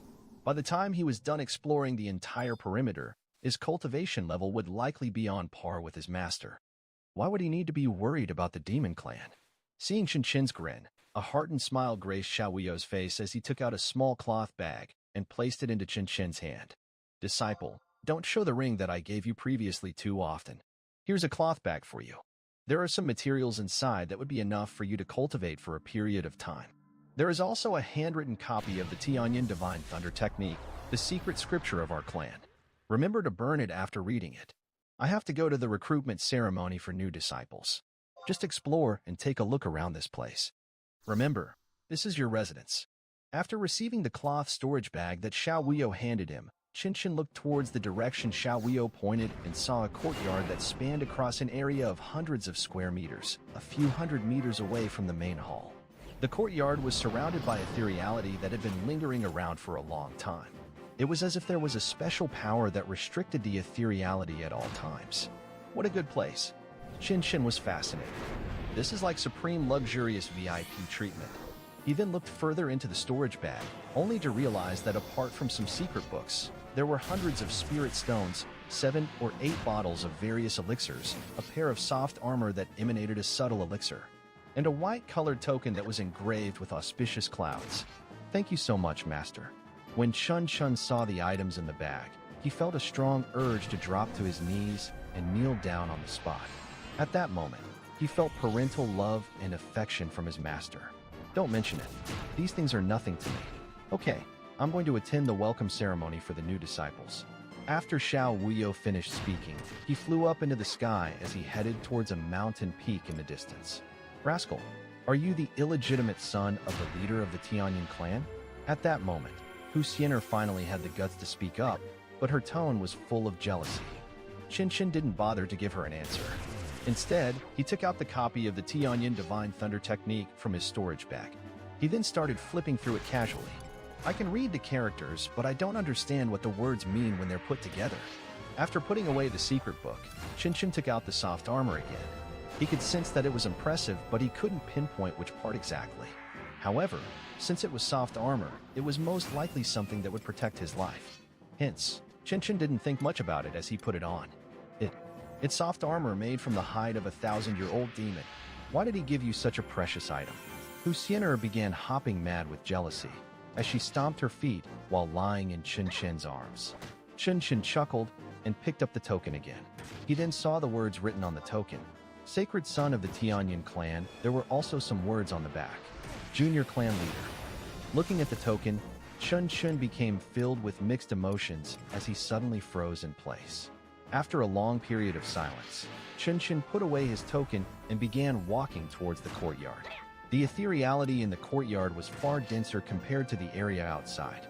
Apart from a cultivation room, a bedroom, and other facilities, there was also a small medicinal herb field in the middle of the courtyard, which was piled with spirit soil.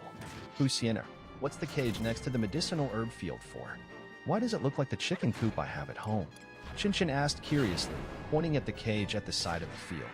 Staring at the sky, Huxianer answered casually, I don't know, it's probably for chickens. After hearing her words, Qinshin gave her a quick glance before tossing her into the cage without hesitation. Rascal, why did you put me in this demon-trapping cage? Huxianer hollered furiously. The instant her claws touched the edge of the cage, she retracted them back, as if she had been electrocuted. Demon-trapping cage? Great item. Qinshin exclaimed with a smile on his face. Now that he had such an item, he finally didn't have to carry Huxianer in his arms. It'd be a pity to kill this, but if I don't kill her, I have to keep my guard up at all times. I'd better keep it caged. When I'm free, I can pull her out for a quick chat as well. System, is there anything precious within a 20-meter radius other than this demon-trapping cage? Qinshin asked the system in his mind. In order to gain a thorough understanding of his residence, it was the fastest to do so using the system.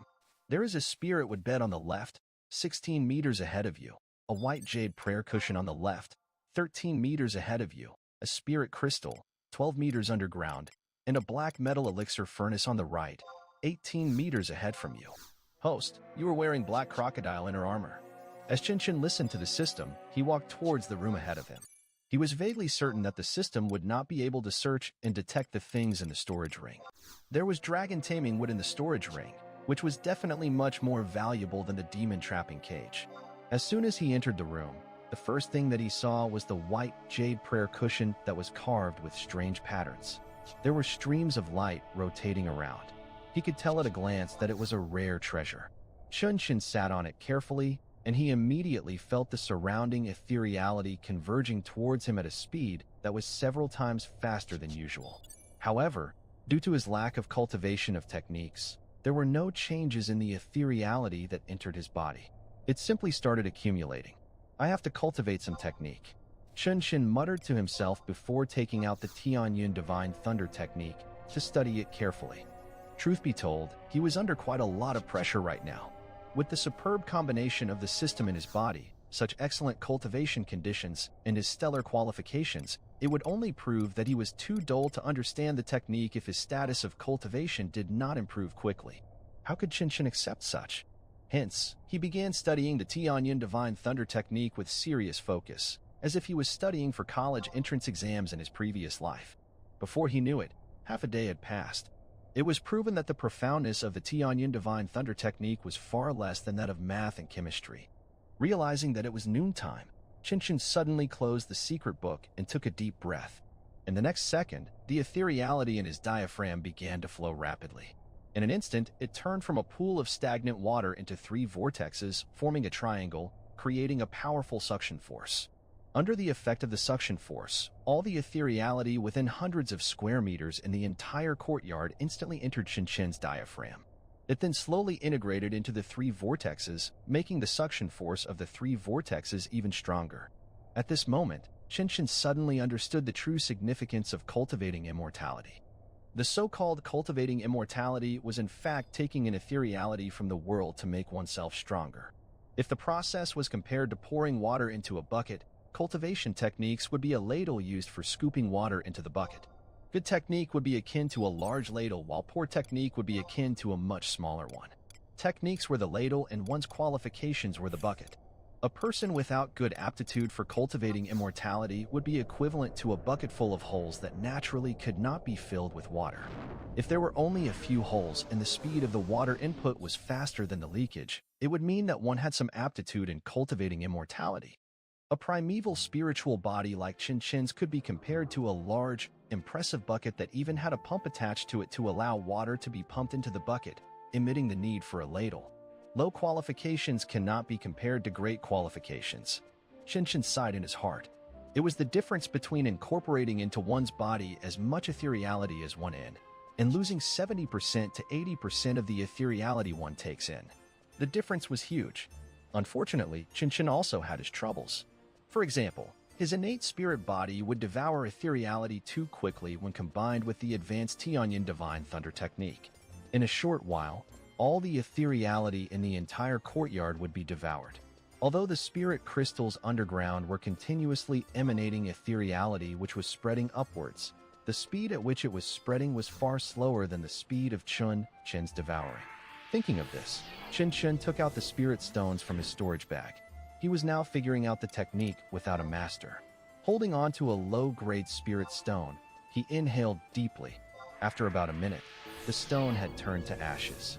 All the ethereality in the spirit stone had converged and accumulated in the vortexes in his diaphragm. Seeing that he was getting stronger at a speed visible to the eye, Qinchin decided not to be stingy with the spirit stones as he took them all out of the bag. The spirit stones turned to ashes one by one. By the time Qinchin had devoured 100 spirit stones, the 3 vortexes in his body had grown much larger. Is this considered a breakthrough to the 4th tier of Qi training? Seems like cultivating immortality is becoming a piece of cake for me. At this rate, won't I have to switch identities with my master by the end of the year? Qinchin was shocked. He had only seriously cultivated for one afternoon and had already broken through from the 3rd tier to the 4th tier of Qi training. Unfortunately, there were not many spirit stones for him too. In order to continue, he had to go out with the system to find some treasures. At the same time, Xiao Wuyo had been standing quietly outside the courtyard for an hour. The moment he felt Qinchin's breakthrough in cultivation, he suddenly let out a long sigh. His innate spirit body is really terrifying. The Tianyin Divine Thunder technique is several times more difficult for achieving a breakthrough compared to ordinary techniques, but this disciple of mine managed to accomplish it so effortlessly. However, his consumption of spirit stones is also 100 times faster than a normal person. Forget it, it's just some spirit stones. He's the only disciple I'm accepting anyway. Xiao Wuyo shook his head gently, waved his sleeves, and turned around to leave. In the cultivation room in the courtyard, Qinchin was still continuing to cultivate. However, a large pile of spirit stones suddenly landed at his front. When he looked carefully, he realized that there were at least 1,000. When he saw the spirit stones, Qinchin looked outside. He knew that the spirit stones were from his master, but he couldn't help but wonder, what does master mean by this? Does he want to render the system useless? The system seemed to have felt the pressure of survival. A moment later, the system's voice sounded in Qinchin's mind. Host, the resources you consumed have reached a certain standard. Hence, you are rewarded with 1x opportunity to track within the Tianyin Mountains. 1x opportunity to track within the Tianyin Mountains. Qinchin's heart skipped a beat. Of course, he couldn't use such a precious opportunity wastefully. He had to plan properly before using it. The most important thing was that there wasn't anything at the moment that he particularly needed. On the other hand, Xiao Wuyo arrived at the clan leaders' hall, where a group of elders was gathered. It was the day when the new disciples were going to enter the clan. Besides that, Xiao Wuyo had also chosen his successor. Since it was such an important day, the elders definitely had to gather for a discussion. Clan Master, after some investigation we found out that Qinchin was indeed born in Stone Village and is a native of Jizhou. There is no problem, one of the elders below reported. Xiao Wuyo nodded slightly, not feeling surprised by the news. In that case, spread the news that Qinchin has been appointed as the sacred son of the Tianyun clan. Let the Wuxing clan know as well. The elder below acknowledged helplessly after hearing his words. The Wuxing clan was the protector clan of the state of Jin, and its strength was the best among the 36 clans. It was also the main force that fought against the state of Zhou Demon clan. The other 35 clans of the state of Jin were all affiliated with the Wuxing clan. Hence, the Tianyun clan would have to inform the Wuxing clan and get their approval and recognition since they had found a successor. Clan leader, isn't it too much of a joke to make Qinshan the successor since he has just joined the clan? An elder at the bottom left with white hair and beard raised an objection. He was the chief elder of the Tianyun clan, whose status was second only to the clan master and supreme elder. As soon as he finished, Elder Xing Fa, who was beside the chief elder, chimed in. Yes, clan master. Many inter-clan disciples cultivate hard day and night for that position, but Qinshan has been named the successor the second as he entered the clan. This is inevitably going to result in some objections.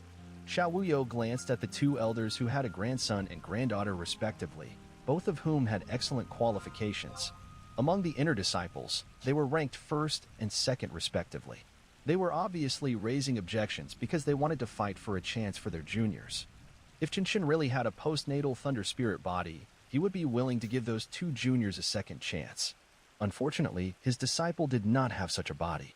Of course, of all the elders present, only Wei Shanhe knew the truth. In fact, even in the entire clan, only a few people were aware. They knew that Qinshan had excellent qualifications that far surpassed that of ordinary people. However, they still did not know exactly the extent of Qinshan's excellence. Clan Master, why don't we set a small test for Qinshan and let him become the successor only after he passes? That way, the other disciples will feel better and find it more just. Seeing that the clan master was silent, Elder Xing Fa spoke again.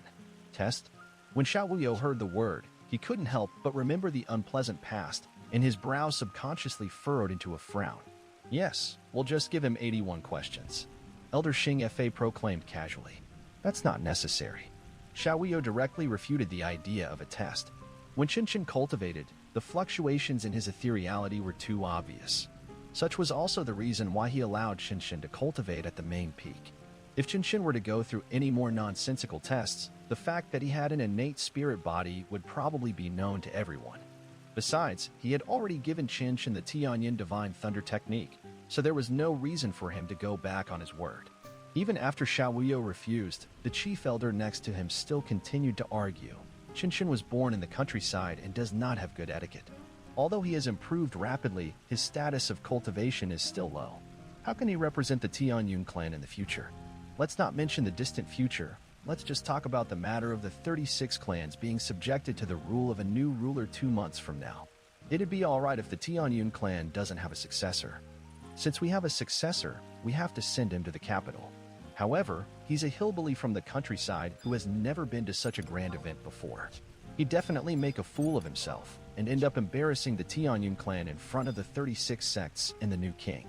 Clan Master, I suggest that we wait 2 months until the new king is appointed and the coronation ceremony is over before making him the successor.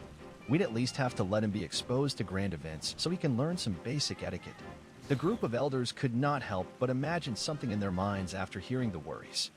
They imagined Qinshan cowering in the Golden Palace and looking around curiously from time to time like a country bumpkin who had never seen much of the world. The mere thought of it made them frown. It's so embarrassing. It's too shameful. Enough. I've already made up my mind, and this matter should not be mentioned again. As the clan master, do I not have the right to choose my own disciple? Xiao Wuyo raised his eyebrows, and an invisible mighty aura began emanating from his body. At this point, the elders did not dare to say another word. The clan master of the Tianyun clan may have been thick in the head when it came to interacting with people, but in terms of strength, he was definitely far superior to the clan masters of the other 35 sects. No one could afford to provoke him.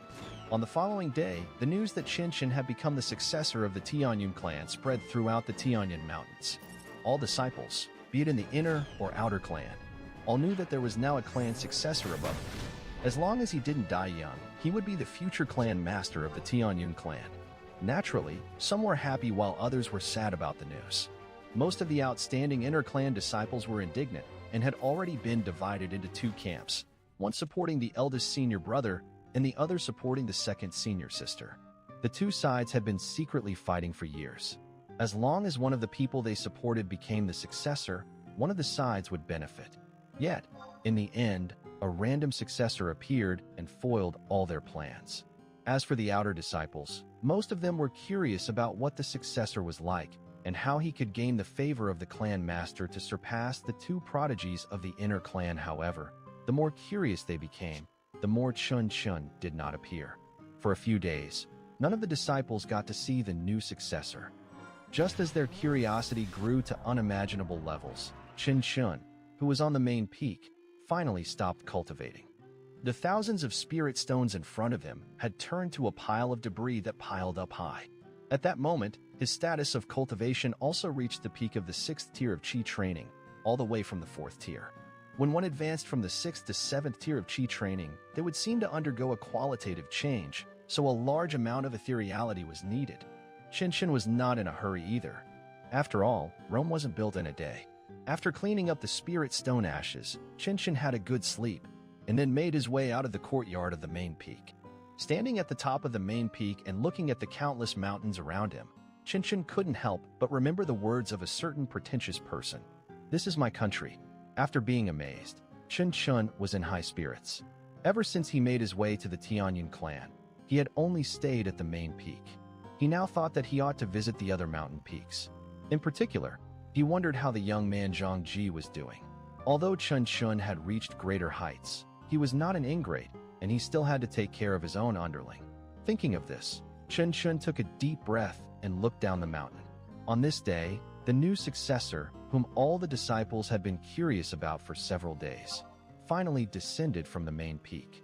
Chun's status of cultivation was now at the peak of the 6th tier of Qi training, which was very different from the 3rd tier of Qi training that he was at previously. At this point, he was at least 10 times stronger. Hence, when he went down the mountain, he descended 10 stairs per stride. Within a few minutes, he had already reached the foot of the main peak. When he arrived at the foot of the mountain, Chun casually questioned someone to find out the location of the outer clan disciples.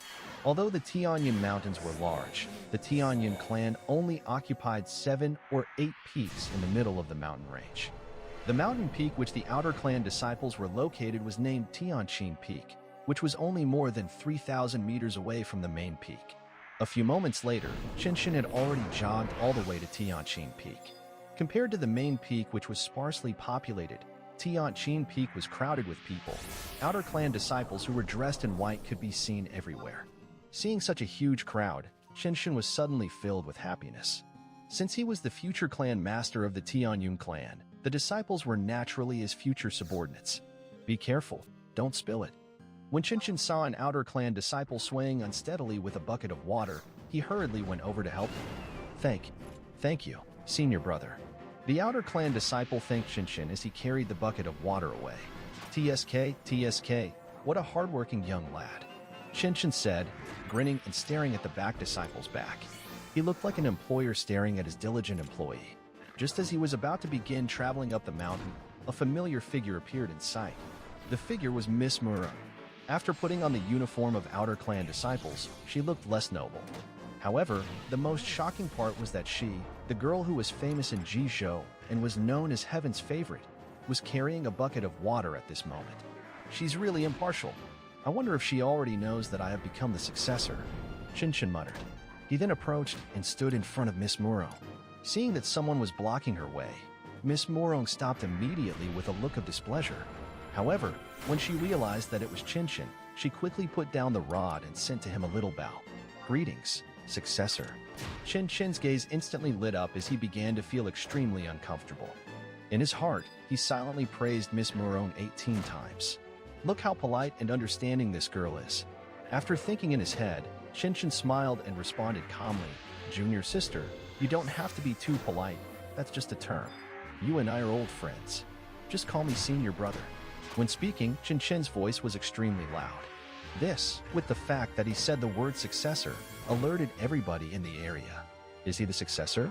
It seems he is. Look at that arrogant Murong Yulan haughty being all deferential to him. Hearing the chatter of the crowd, Chun's voice began to grow a little louder again. Junior sister, I'm here to visit an old friend. Have you seen Zhang Ji? After hearing this and confirming the identity of Chun, the outer clan disciples immediately rushed over to greet him. He was the future clan master whom they dared not offend at all. Greetings, successor. I'm Zhou Jian, an outer clan disciple. Greetings, successor. I'm Chu Jiang. All of a sudden, everyone began bowing, and Murong Yunlan's expression grew extremely complicated. She never expected that the defiant brat who refused to follow her would suddenly become the successor of the Tianyun clan. Even if she entered the inner clan in the future, she would still be suppressed. You don't have to be too polite, everyone. We're all from the same clan. You may just address me as senior brother. Despite saying so, Qinshin was actually overjoyed. His identity as the successor was really rather useful at times. Senior brother, Zhang Ji should be halfway up the mountain. Since we have just entered the outer clan, we have to fetch a certain amount of water every day before we are able to achieve any cultivation level. Murong Yulan said respectfully after adjusting her mood. Oh, I see. I'll go up the mountain to find him. You guys go about your duties. Qinshin responded with a smile, then strode towards the mountain. As soon as he left, the outer clan disciples quickly began to uproar. So he's the successor, he seems so grounded and affable. He doesn't seem like a bad guy at all. An outer clan disciple whom Qinshin had helped exclaimed excitedly. Yeah, and he's so handsome, exclaimed another female outer clan disciple who was swooning over him.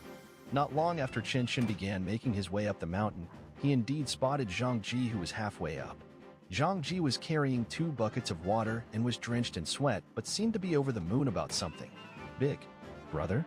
Zhang Ji was astonished to see Qinshin, but soon grew ecstatic and elated. Big brother, it's really you. I heard that you became a disciple of the clan master. I was so exhilarated that I couldn't sleep most of last night. Looking at Zhang Ji's excited expression, Qinshin felt a bit embarrassed. He hadn't thought of Zhang Ji in such a long time, and he felt that he was being unethical. Zhang Ji, I heard Murong Yunlan say that the outer clan disciples have to fetch water every day before they are able to achieve any cultivation level. But haven't you already reached the first tier of Qi training? Hearing Qinshin's words, Zhang Ji revealed a mysterious expression. After scanning his surroundings, he then whispered, Brother, you have no idea. Before I had a cultivation level, I would earn 1 low-grade spirit stone when I made 2 trips up and down the mountain to fetch water. Now that I have reached the first tier of Qi training, I can make 8 trips a day without feeling tired at all. I can earn 40,000 taels by fetching water each day. Oh my god, the Tianyun clan is wonderful. After he spoke, Zhang Ji grew a smug look on his face, as if he was proud of his intelligence and wits. As Qinshin listened, the corners of his eyes twitched. It takes so little for him to be satisfied. At that moment, he finally realized how privileged he was receiving such great treatment as the successor. He spent 1,000 spirit stones in a few days, and the clan master didn't seem to feel a pinch at all. If Zhang Ji were to hear of it, he would probably start doubting his life. I'm planning to go to the outer clan elders to register my status of cultivation after I earn 100 spirit stones. By the way, big brother, are you running short on spirit stones? As Zhang Ji spoke, he pulled out 3 sweat-stained spirit stones from his arms and stuffed them into Qinshin's hands generously. Zhang Ji, I'm the successor. How could I be short on spirit stones? Hurry up and register your status of cultivation. Don't fetch water anymore. I'm the successor of the Tianyun clan, but you're fetching water for a few spirit stones. Aren't you embarrassing me? From now on, if you need spirit stones, come look for me. I don't need your spirit stones either. Qinshin hurriedly returned the 3 spirit stones to Zhang Ji.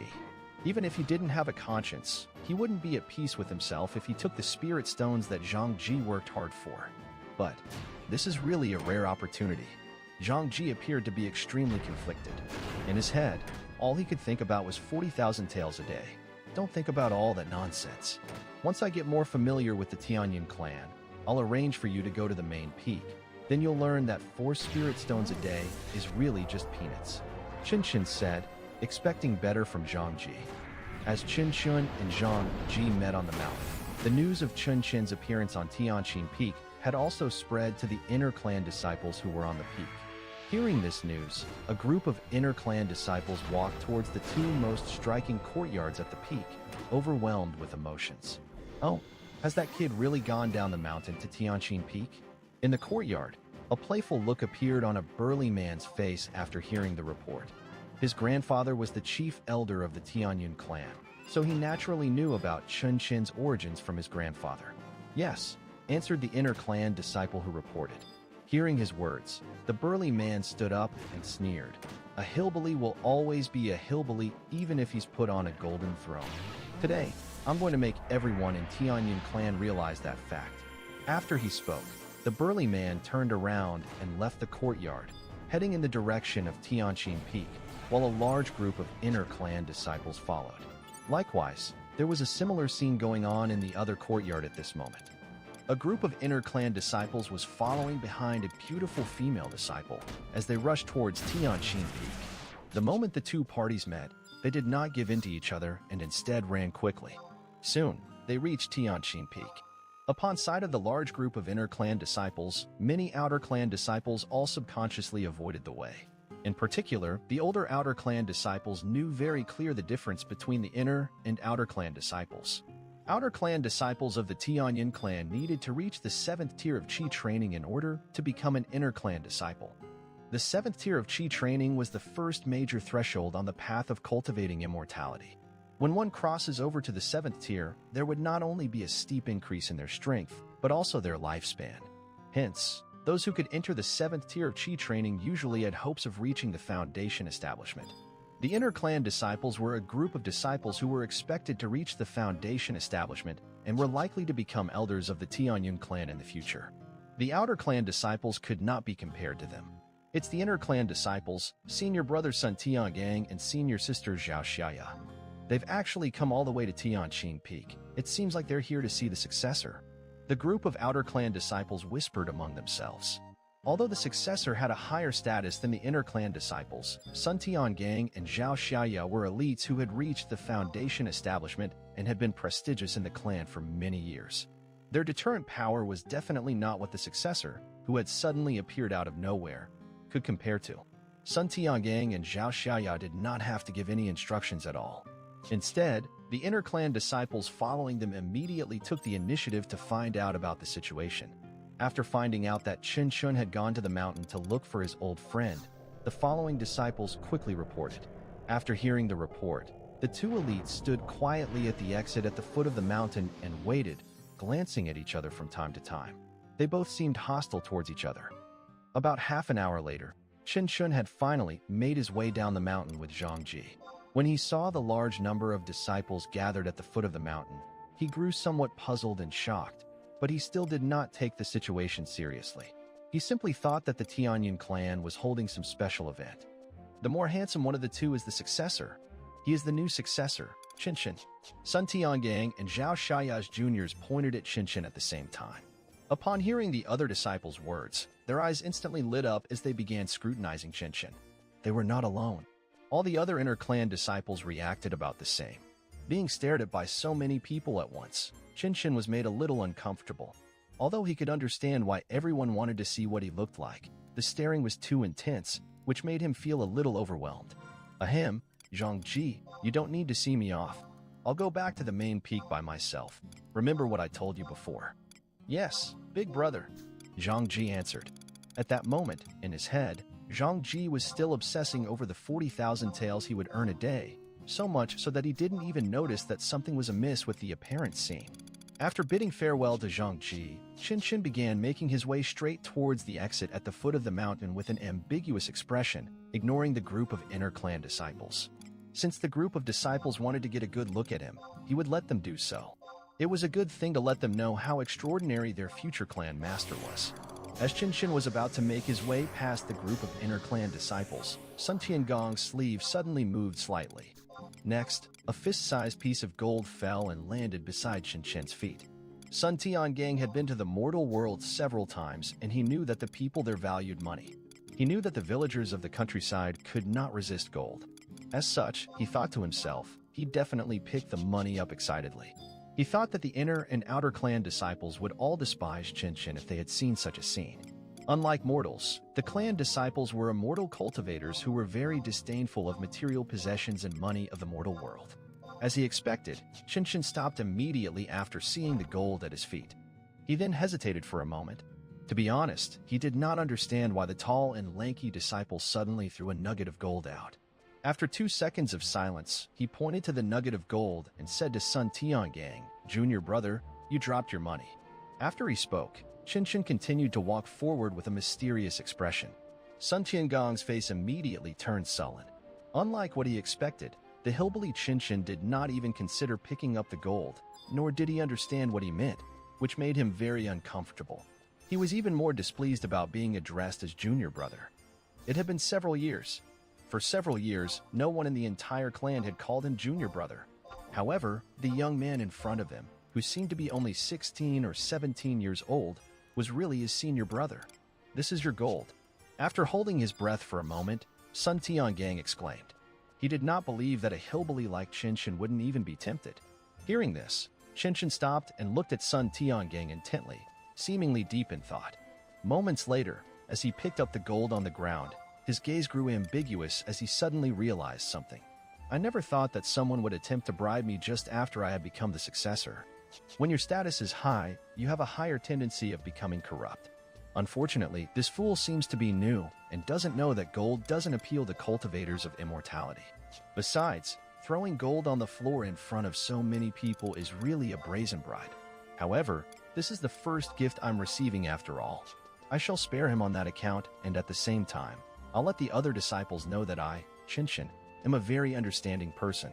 At this moment, Qinshin felt like a mighty leader. Thinking of this, he looked at Sun Tiangang solemnly and asked in an extremely serious tone, "Junior brother, what is your name?"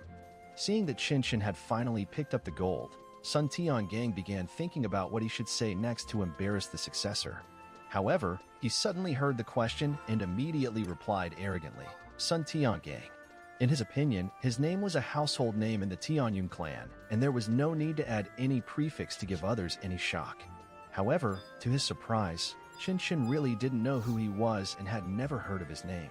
Hearing Sun Tiangong's name, Qinshin patted him his shoulder, scanning the surrounding disciples with a serious expression. He then said loudly, "From now on, junior brother Sun Tiangang will be my underling. Before you think of bullying him, you have to seriously consider the consequences. Otherwise, don't blame me for being ruthless." Hearing these words, the crowd fell silent, and Sun Tiangong's face immediately turned beet red. Thinking that Sun Tiangang was just being excited, Qinshin chuckled and stuffed the fist-sized nugget of gold into Sun Tiangong's hand. After this, he exclaimed seriously, "Junior brother, this thing doesn't work in an immortal clan. You still have to continue fetching water in exchange for spirit stones, understand? However, it's the thought that counts, and I'm not an unreasonable person. If you get bullied in the future, report my name." Qinshin then gave Tiangang an encouraging glance before he left suavely. As soon as he turned around, a heartened smile appeared on his face. Everyone should understand what's going on after this, right? If they want to be protected, they should give some gifts, right? Hee, I'm so smart and witty. After praising himself, Qinshin left Tianqin Peak in high spirits, while the group of inner and outer clan disciples was left alone at the foot of the mountain. After Qinshin left the scene, the group of disciples finally reacted and glanced at Sun Tiangang unanimously. Sun Tiangang was still holding the piece of gold in his hand and was somewhat at a loss for words. At that moment, Zhao Xiaya, who was standing beside him, covered her mouth and giggled. Senior brother Sun has pulled such a great tactic. He managed to win the favor of the successor with just a piece of gold. Senior brother, I won't dare to offend you in the future since you have the protection of the successor. When he heard the sarcastic remark, Sun Tiangang crushed the gold in his hand. Such an insult. This is such an insult and a great humiliation. Moments ago, he was patted on the shoulder by someone who called him their disciple.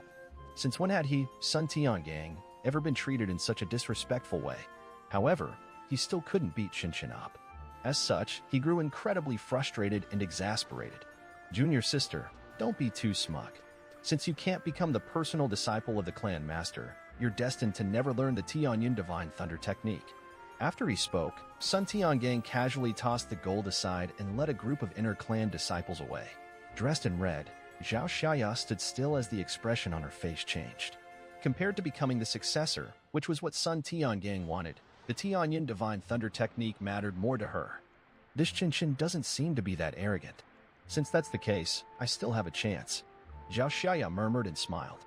She was much smarter than the foolish and buff Sun Tiangang, and had definitely figured out Qinshin's reasoning for doing what he just did. As the granddaughter of Elder Xing Fa, and having been in the inner clan for so long, she had collected many treasures. Hence, when the time came, she would put them to good use, The Tianyin Divine Thunder technique may not have been out of her reach just yet. At the thought of this, she left Tianqin Peak, filled with expectations. Host, there are treasures that are more valuable than spirit stones 3 meters below your feet. Qinshan still did not forget to use the system to search for treasures during his return to the main peak. However, he wasn't interested in things with mediocre value. Hence, he used spirit stones as a reference. Only items that were worth more than spirit stones would pique his interest. Hearing the system's prompt, Qinshan took out the shovel he had prepared from his storage ring and started digging into the ground without hesitation. After a few minutes of digging, he knew exactly what treasure was hidden 3 meters underground. The treasure was a somewhat humanoid-like plant that was around the length of an arm. It was placed underground and did not have any ethereality fluctuations. What is the most valuable item within a 20-meter radius? Qinshan asked the system as he placed all the valuable items he had into the storage ring. Host, it's the 10,000-year-old ochre yellow spirit in front of you. 10,000-year-old ochre yellow spirit. Qinshan was shocked. Although he didn't know what it was, he could tell from its age that it was extremely precious. Without hesitation, Qinshan pulled the ochre yellow spirit out of the ground. However, in doing so, he accidentally scratched the skin. As a result, something unexpected happened. Blood started oozing out of the ochre yellow spirit, followed by rich ethereality that began spreading out along the wound, then entering into Qinshan's body. Qinshan felt the 3 vortexes in his diaphragm expanding rapidly. Soon, he broke through to the 7th tier of Qi training. At that same time, an indescribable feeling of etherealness began to spread throughout his entire body. The 3 vortexes immediately changed quantitatively and rays of lightning burst out of the vortex. With a single thought, rays of lightning cackled and appeared in Qinshan's hand. Apart from that, Qinshan also felt that the 3 vortexes seemed to have the ability to communicate with some kind of heaven and earth ethereality. Is this the thunder summoning skill? Qinshan muttered. According to the introduction of the Tianyin Divine Thunder technique, one would develop his first divine ability called the Thunder Summoning Skill once he reached the 7th tier of Qi cultivation. It was a divine ability that would guide the thunder ethereality into lightning through the 3 vortexes in the diaphragm as a medium and attack the enemy. A divine ability of such could not be compared to small fireballs. Small fireballs were small skills that would be restricted by an individual's status of cultivation and whose power depends on the amount of ethereality one has. However, the thunder summoned by the thunder summoning skill was mostly condensed from the thunder ethereality of heaven and earth. Only a portion of the ethereality was provided by oneself as a guide. Hence, compared to the small fireballs, the thunder summoning skill was much more powerful, and more importantly, the consumption of ethereality was much less. Thinking of this, Qinshan immediately put the skill to the test, using the 3 vortexes in his diaphragm to communicate with the thunder ethereality of heaven and earth. Boom! With a loud, muffled explosion, a thunderbolt appeared out of thin air and darted 3 meters away from Qinshan's body, blasting against the ground and forming a large pit that was 2 meters in depth. Impressive! Qinshan's eyes lit up. After learning the thunder summoning skill, his power would be equivalent to human manual artillery. In terms of combat power, he was currently much stronger than when he was in the 6th tier of Qi training. If he encountered another demon like Husiener, he might be able to defeat it without using any tool that was specifically used for restraining demons. To be frank, he was now at least powerful enough to be the successor of the clan. Defeating wild demons that were above his level would not be considered a big deal. This ochre yellow spirit, the ethereality that emanated from the small amount of blood it bled, is worth more than 100 spirit stones. If I devour the entire thing, I'm going to be so full. Qinshan praised in amazement as he looked at the ochre yellow spirit in his hand. The value of the item could not be measured using spirit stones. Seeing that ethereality was pitifully leaking from its skin, Qinshan hurriedly tore a piece of his clothes off to wrap it around the ochre yellow spirit before placing it in the storage ring. On the way back, Qinshan continued his search and found many more treasures containing ethereality. Although they were not as valuable as the 10,000-year-old ochre yellow spirit, they were far from what the greenery out in the deep forest could compare to. As he found more of such items, the thought in his mind became more fervent. He had to study and learn pharmaceutics well. It would be a pity if he swallowed such items directly without maximizing their effect. Besides, it wasn't a good idea to focus entirely on cultivating on the main peak. No matter how many spirit stones his master gave him, they were ultimately not as effective as those impeccable treasures. After returning to the main peak, Qinshan buried the injured 10,000-year-old ochre yellow spirit into the medicinal herb field, followed by the various spirit herb treasures. With the addition of the newly found impeccable treasures, the ethereality in the courtyard became increasingly intense and dense. Huxiener, who was cultivating inside the demon-trapping cage, opened her eyes when she sensed it. Huxiener, can you cultivate without any internal alchemy? Qinshan asked smilingly. Hearing his words, Huxiener turned her head to look away and ignored Qinshan. Without internal alchemy, her cultivation efficiency would be significantly reduced. However, what could she do about it? It was not like Qinshan could return it to her. Here, you can have the internal alchemy back, Qinshan said as he threw the internal alchemy into the cage. Huxiener looked at the internal alchemy with great shock. She was a demon who was at the 8th tier of Qi training after all. How could Qinshan possibly feel safe giving it back to her? However, despite the shock, she swallowed the internal alchemy at lightning speed, and a sense of power that had long been missing immediately filled her body. However, she did not try to break through the demon-trapping cage, and instead huddled up in a corner obediently. Qinshan is a bad guy, and he's behaving very abnormally today. I have to be on guard. Huxiener, you have 2 options. 1. I let you off now, and you leave the Tianyun clan. 2.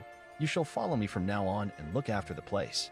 If you choose the second option, you can cultivate in my courtyard, and I promise that as long as you follow me, I won't mistreat you.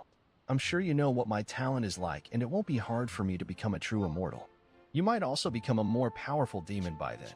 What do you think? Qinshan squatted in front of the cage and tried to coerce her, just like a persuasive salesman from his previous life. He painted a beautiful picture of the future and made her look forward to it. Since it was a promising and prospective future, taking a few losses now was still tolerable. Are you really willing to let me go? Huxiener asked cautiously. Although she asked that question, she was actually very reluctant. The environment in the courtyard was really excellent. Where else would she get such an opportunity if she left? Of course. Qinshan grinned with a sincere expression. Seeing Qinshan's expression, Huxiener couldn't help but shiver. After spending many days with him, she had learned how cunning he was. She did not doubt the fact that if she dared to choose to leave, he would turn against her and kill her on the spot. Which option do you choose? Qinshan asked with a wide grin. I choose to stay with you. Huxiener huddled up and answered weakly. You've made a wise choice.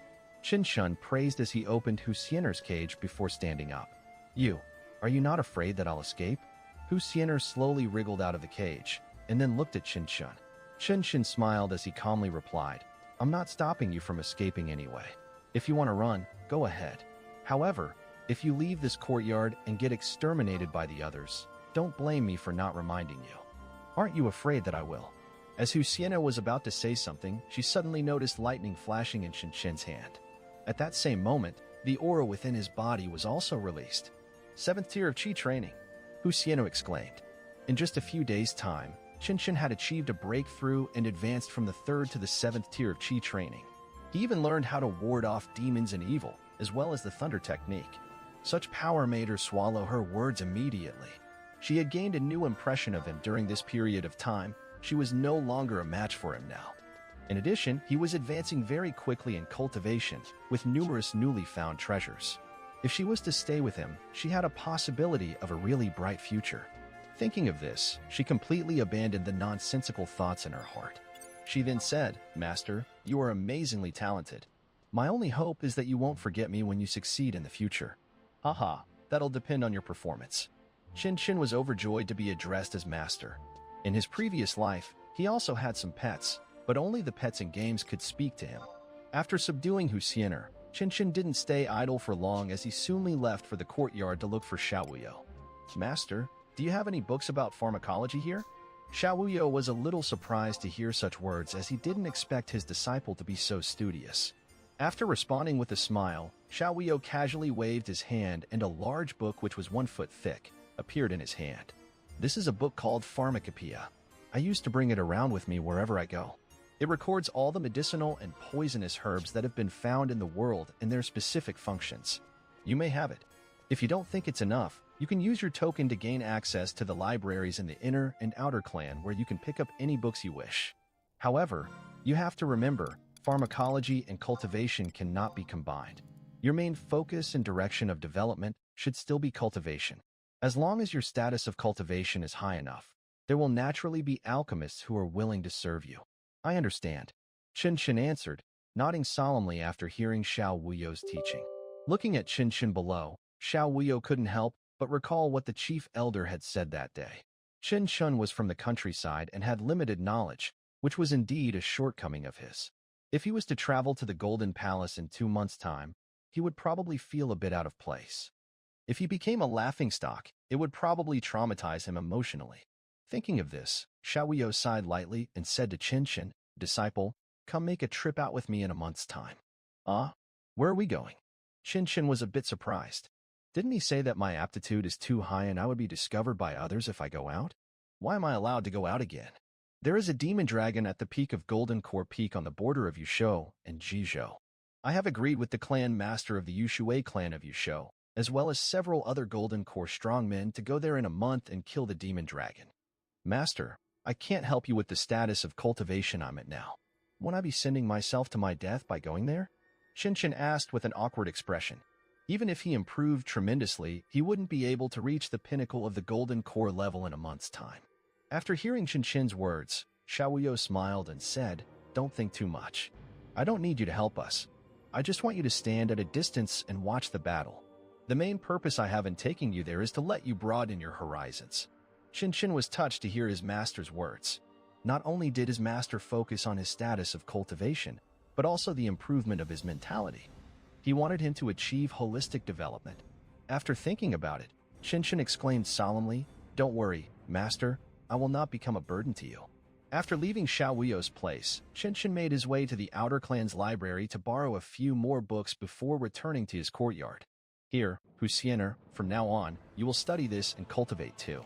Looking at Husiener, who had already transformed into her human form and was meditating by the medicinal herb field, he hurriedly tossed 2 books at her. Husiener took a look at the books and her pretty face immediately turned grim. Book of Recipes, Tips for Planting and Growing Medicinal Herbs. I have to guard the house, be the cook, and the gardener all at the same time. He's taking full advantage of me. Husiener, do you know what your strengths are? Let me tell you, your strength is your intelligence, not your cultivation ability. If I just want a butler, I might as well get a dog. If I just want a fighter, I can just find a divine beast, not a fox spirit like you. Am I making any sense? Chen's face turned solemn, rendering Husiener speechless. Of course, the most important thing was that his learning efficiency was very low, leading him to drag Husiener down with him to feel better. Hence, on that night, the two of them began studying hard in the study of the courtyard. The scene made Chen think about the period of time in his previous life where he was studying hard at night. Do-do-do-do-do. At midnight, a strange sound suddenly echoed in the courtyard, making Chen wake up from his slumber. What's going on? With a look of puzzlement, Chen looked at Husiener, who had fallen asleep next to him. To be honest, studying was a really bizarre thing, as it surprisingly had a hypnotic effect on both cultivators and demons. Do-do-do-do-do. The strange sound echoed again, making Chen certain that he was not dreaming. He hurriedly stood up and began slowly making his way towards the voice. It did not take long for him to reach the edge of the medicinal herb field. Do-do-do-do-do. Chen looked at the morning glory in front speechlessly. The morning glory had begun to make sound, only after staying in the medicinal herb field a few days. Little morning glory, are you defying heaven? As soon as Chen finished speaking, the stem of the morning glory suddenly elongated and wrapped around his hand, as if it was acting coquettishly. Chen was amazed. He never thought he would see a morning glory acting cute. He gently stroked the petals of the morning glory while he removed the spiritual spring water from his storage ring and watered the morning glory with it. When a child acts cute, they should be given candy. When a morning glory does the same thing, it should be given water. Do-do-do-do-do. The morning glory released another strange sound. However, this time, it was a little different from before, as it seemed to contain a strange magic power that made Chen's sleepiness vanish. Do-do-do-do-do. The sound of the little trumpet flower gradually grew more relaxed, and the flower branches began to dance. The scene looked extremely interesting under the moonlight. Immediately afterward, something bizarre happened. At this moment, a few treasures in the medicinal field began growing at a speed visible to the eye. The flower began blooming and coming to fruition as if it had gained spirituality. The more shocking thing was that the spirit soil in the center of the medicinal herb field began rolling, after which a bandaged plant wriggled out. It was the 10,000-year-old ochre yellow spirit that Qinshin had just buried earlier in the day. Early the next morning, the dumbfounded Qinshin remained stuck in a daze. At that moment, Husianer walked out of the study embarrassedly. As a demon, she had already been missing sleep for a long time, but somehow, she had fallen asleep last night. Important to her, she had previously realized that she was drooling as she woke up. Master must have seen that. How embarrassing.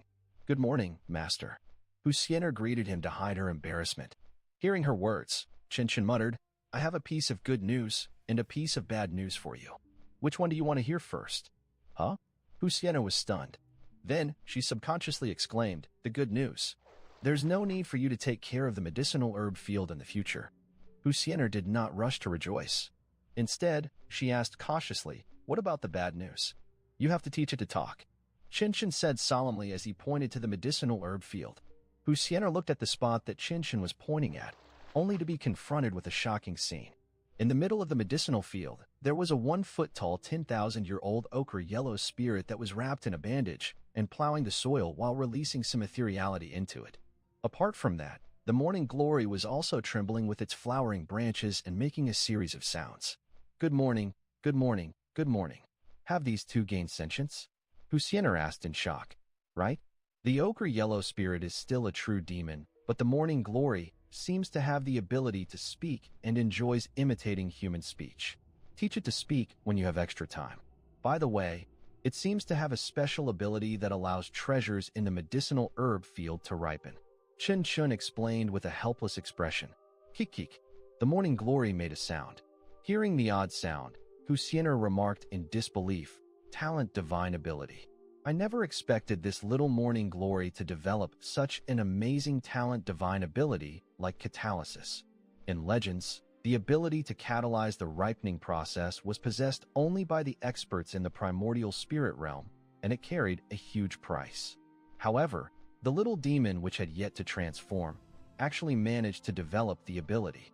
If word about such a rare occurrence were to spread, it would probably cause a lot of people to covet it again. Right after Husianer spoke, the morning glory fell silent while the 10,000-year-old ochre yellow spirit buried itself into the ground. Suddenly, a gentle, female voice sounded at the door. Is Senior Brother Qinshin here? Hearing her voice, Qinshin sobered up and stood up. He had yet to get to know a few of his junior sisters since he had joined the Tianyun clan. Yet, there was one looking for him now. Was she just attempting to gain favor because he was the future clan master? Thinking of the possibility, Qinshin cleared his throat and tried to answer with a tone of austerity. Yes, please come in. Moments after he spoke, a gorgeous woman wearing a long yellow dress walked in. The moment he saw her, Qinshin found the woman to be familiar looking. Before he even asked any questions, the woman in the yellow dress introduced, I'm Zhao Xiaya, an inter-clan disciple. Greetings, Senior Brother. Although Zhao Xiaya was smiling on the surface, her heart was bitter. It was her first time in the courtyard of the main peak, and the intensity and richness of ethereality had really given her a great shock. The ethereality was at least 3 times greater than at her cultivation area. Even her grandfather's cultivation residence, the Tianyun clan's elder Xing Fa, couldn't compare to this place. Oh, what are you looking for me for? Qinshin asked indifferently with the demeanor of a senior brother. Needless to say, Zhao Xiaya was there to find out more about the Tianyun Divine Thunder technique. For the sake of doing so, she even decided to take out an extremely precious 1,000-year-old red ginseng from her collection as a gift.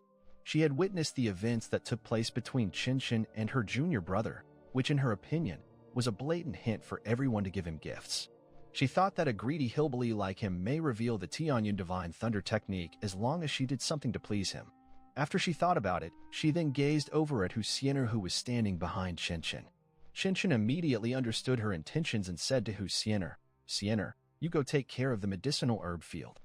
Husianer smiled and had no choice but to leave pretentiously. She didn't dare to embarrass Qinshin in front of outsiders.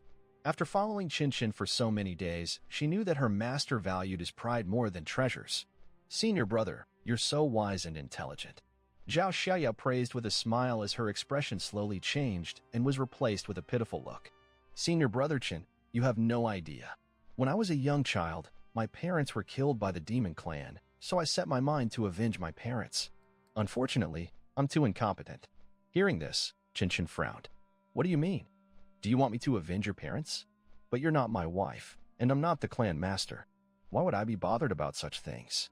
When she noticed Chinchin's changing expression, Zhao Xiaya knew that he had misunderstood something. Hence, she explained, I should be the one to avenge my parents, but I'm just too weak now. I need. At this juncture, Zhao Xiaya took out the 1,000-year-old red ginseng from the storage bag. The moment the red ginseng was taken out of the bag, a dense ethereality began to emanate. Zhao Xiaya was pained to see the red ginseng as the ethereality it contained was worth at least 500 spirit stones. If she was to completely absorb it, her status of cultivation would immediately increase. However, if she couldn't bear to pay the price, she wouldn't be able to reap the greater benefits. If she didn't fork out a good thing, how could she have the cheek to ask about the Tianyin Divine Thunder technique? However, after she took out the red ginseng, she failed to see the greedy gleam in Chinchin's eyes that she had expected. In fact, there wasn't even a slight fluctuation in his emotions. What is going on? As she reanalyzed the situation, a voice echoed from afar. Disciple, you've almost used up the 1,000 spirit stones I gave you last time, right? Come to my place later to collect another 1,000 spirit stones. Hearing the voice, Zhao Xiaya felt as if she had been struck by lightning. Is this how a successor is treated? The 1,000 spirit stones from last time. But Chinchin has only been in the Tianyun clan for a few days. Looking at the red ginseng in her hand, Zhao Xiaya was a little embarrassed and couldn't bring herself to present it. When Chinchin saw her expression, he linked it to his master's words and immediately figured out what was going on. In all likelihood, Zhao Xiaya was going to make an excessive request. Is she here to confess her love to me? It doesn't seem too excessive. After all, she's gorgeous. Forget it, I'd better trust Master.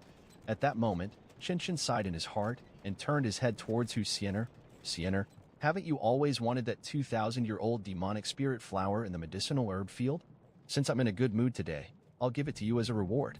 Hearing his words, Zhao Xiaya's pupils constricted as she subconsciously turned to look at the medicinal herb field, only to get nearly blinded by the piles of treasures there, all of which were not inferior to the 1,000-year-old red ginseng in her hand. Zhao Xiaya's body trembled violently. Within the courtyard, items of equal value to the 1,000-year-old red ginseng, which she deemed as a treasure, were commonly found in the courtyard of the new disciple successor of the clan who was right in front of her. Who could justify it for her? As she gazed at the courtyard, she simply felt that the 1,000-year-old red ginseng in her hand was not much different from the gold that Sun Tiangang had offered the previous day. After all, value is relative.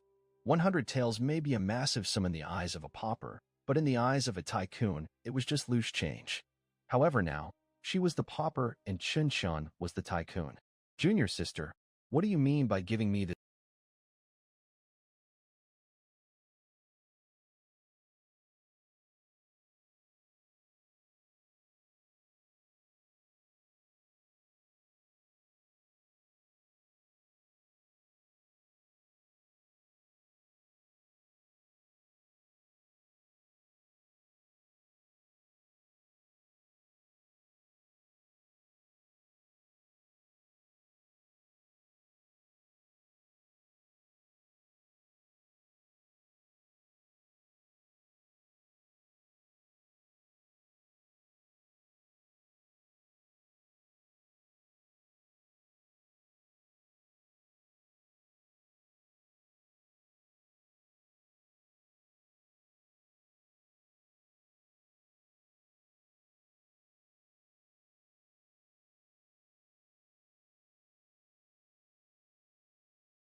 this red ginseng? Chen Chen turned around and looked at Zhao Xiaoya with a smile on his face. No, it's nothing. It's just a small token of mine. Take it as a meeting gift.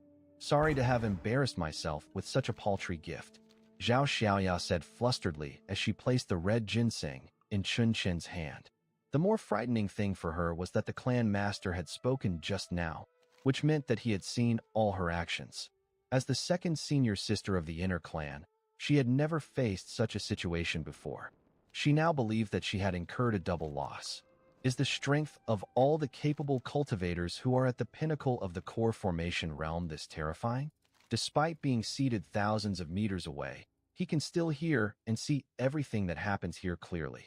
When she thought of this, she dared not stay any longer, and instead hurriedly bade farewell and left the courtyard of the main peak in a panic. Junior Sister Zhao, I'll accept your ginseng. From now on, I'll take care of you in the Tianyun clan. If you encounter any trouble, just report my name. Chen Chen's voice came from behind her, but Zhao Xiaoya didn't hear him at all. At this moment, all she had in mind was, the clan master won't let me learn the Tianyun divine thunder technique. Thinking about the fact, Zhao Xiaoya began tearing up subconsciously. It was true that she wanted to avenge her parents. Although she knew that the Tianyun divine thunder technique might not be the most suitable technique for her, she couldn't give up without taking a look at it. Now, it seemed that there was no hope at all. In a moment of bewilderment, Zhao Xiaoya soon left the main peak. Just as she was heading to the inner clan, a frivolous voice called out to her. Long time no see, Junior Sister Zhao. A trace of disgust and repulsion appeared in Zhao Xiaoya's eyes when she heard his voice, and the confusion and bewilderment on her face vanished, only to be replaced by endless indifference. She then turned around and said, Long time no see, Senior Brother Wang. When Senior Brother Wang saw Zhao Xiaoya's expression, he scrambled towards Zhao Xiaoya with possessiveness in his eyes which he didn't even attempt to hide. TSK, Junior Sister Zhao, you've changed so much over the past few days since we hadn't seen each other. You've become more beautiful than before. Please respect yourself, Senior Brother Wang. Zhao Xiaoya took 2 steps backward, becoming more and more disgusted at his sight. He was the only person in the Tianyun clan who dared to blatantly flirt with her. Some time ago, Wang Feng had gone to the mortal world for fun. She never knew that he had already returned to the Tianyun clan. Thinking about how he had pestered her in the past, Zhao Xiaoya became more and more annoyed. Hey, Xiaoya, after messing around in the mortal world, I realized that you were my true love. Wang Feng had a lecherous look on his face, appearing as if he couldn't wait to devour Zhao Xiaoya on the spot. Zhao Xiaoya's aura trembled, flinging Wang Feng 7 or 8 meters away and causing him to fall onto the ground. Great! Zhao Xiaoya, how dare you hit me? The Tianyun clan is getting out of hand. Wang Feng was lying on the ground with a face full of infuriation. Zhao Xiaoya secretly regretted being so impulsive because of her foul mood. The reason she couldn't afford to provoke Wang Feng was not because he was extremely talented and had a high status of cultivation, nor was it because of how strong his backers were within the clan. It was due to the fact that Wang Feng was the exchange disciple from the Wuxing clan, the head of the 36 clans. In name, he was an exchange disciple, but in fact, he was a spy that the Wuxing clan planted in Tianyun clan, and a blatant one at that. If Wang Feng were to go back to the Wuxing clan and badmouth the Tianyun clan would inevitably be targeted or even punished by the Wuxing clan. And you're not even going to help me up? Wang Feng immediately perked up when he saw the look of regret on Zhao Xiaoya's face, and he extended his hand contemptuously. However, Zhao Xiaoya was indeed not in a good mood. After seeing the expression on Wang Feng's face, she was overwhelmed with fury and humped coldly as she turned around to walk away, disappearing from Wang Feng's sight in no time. Seeing this scene, a tempestuous look flashed across Wang Feng's face. He had been away from the Tianyun clan for some time, and the people of the Tianyun clan had begun showing him less respect. Seems like these people have forgotten how much of a tyrant I am. Just when Wang Feng began brainstorming ways to stir up trouble, the communication token in his arms suddenly vibrated.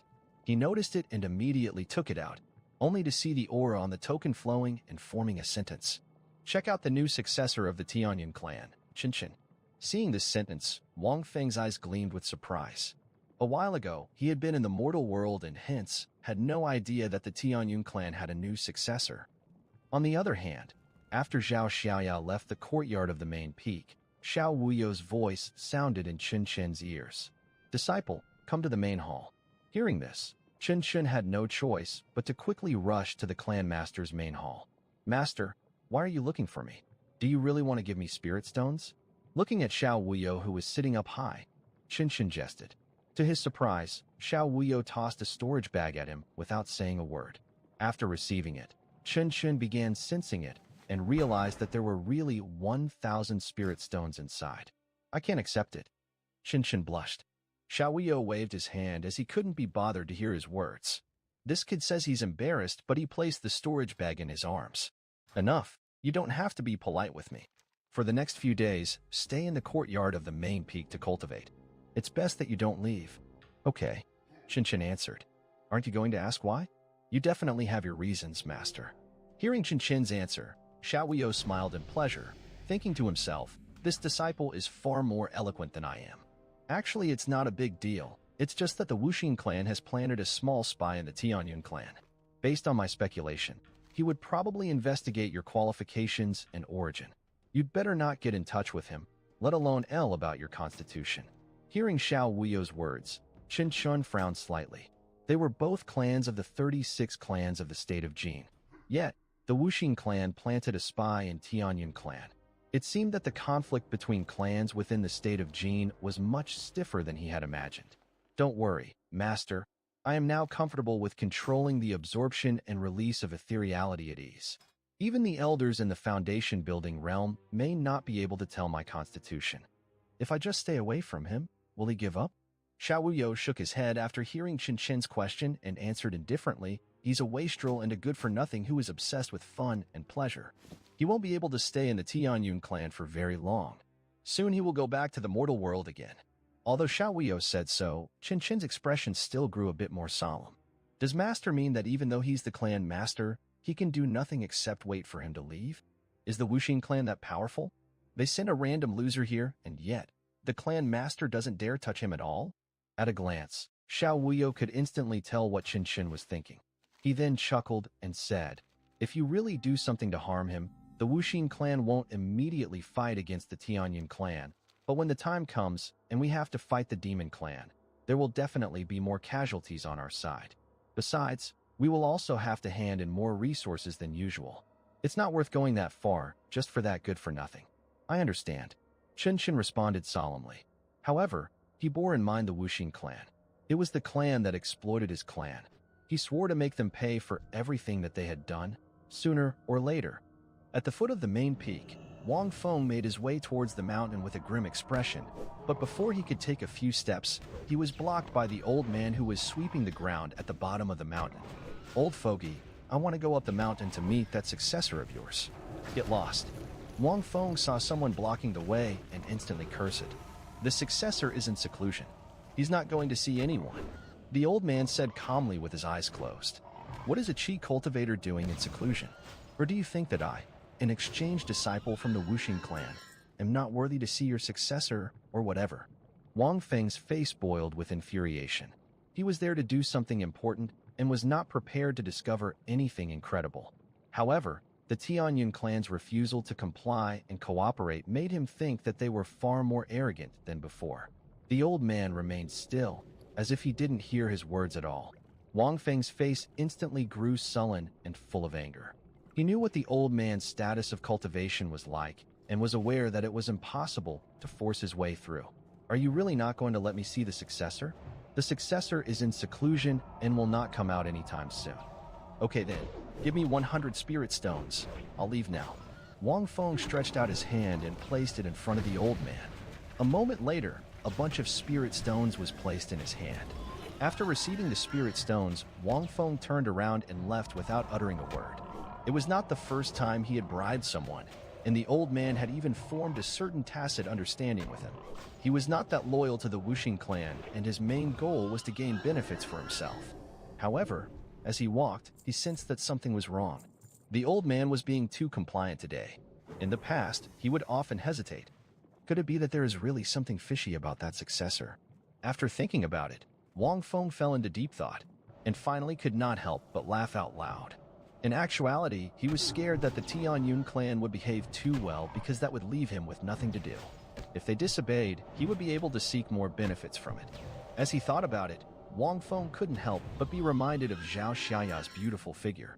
Compared to the women of the mortal world, a female cultivator like Zhao Xiaoya was far more charming. Never mind that I have no evidence against the Tianyun clan. But now that I have a hold on you, you still have the audacity to act arrogantly towards me. Humph. Watch how I deal with you.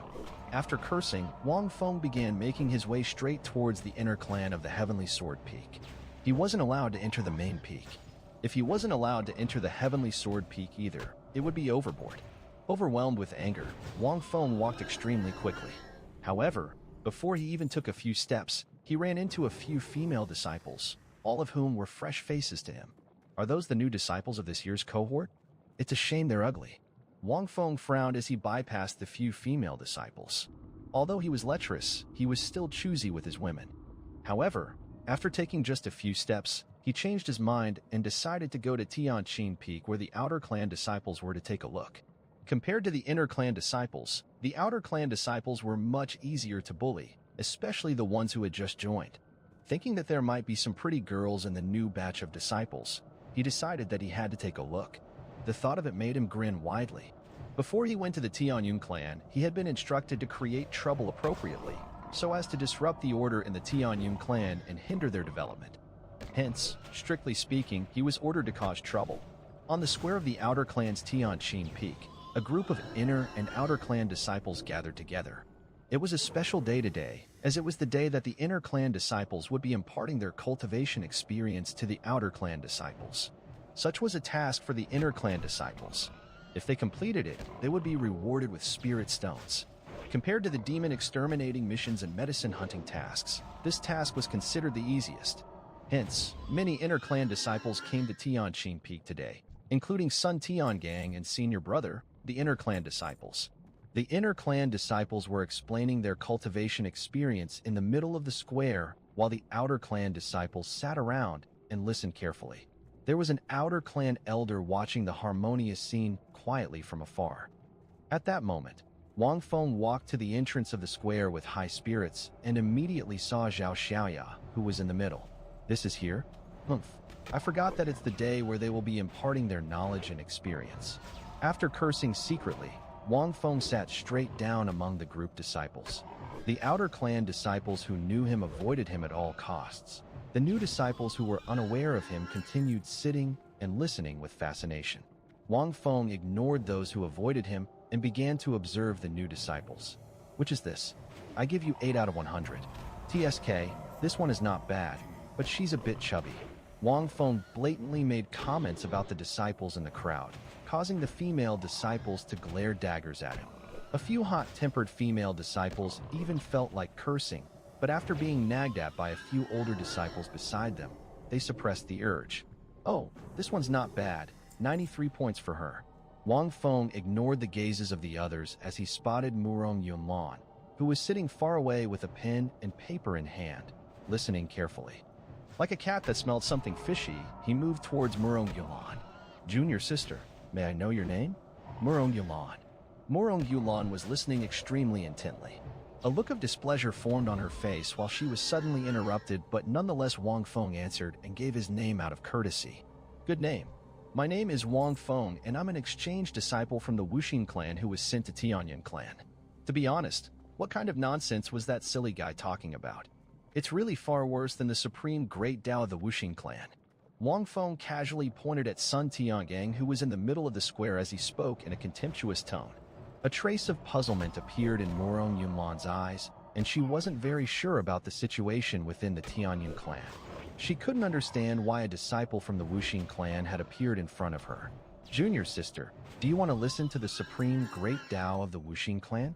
Come to my place to look for me today. I'll give you a lecture tonight. I promise you'll ascend to an immortal immediately. As Wang Feng spoke, he grabbed Murong Yunlan's wrist. Smack. However, before he could touch Murong Yunlan, he got a tight slap on the face. After being slapped, Wang Feng froze in place.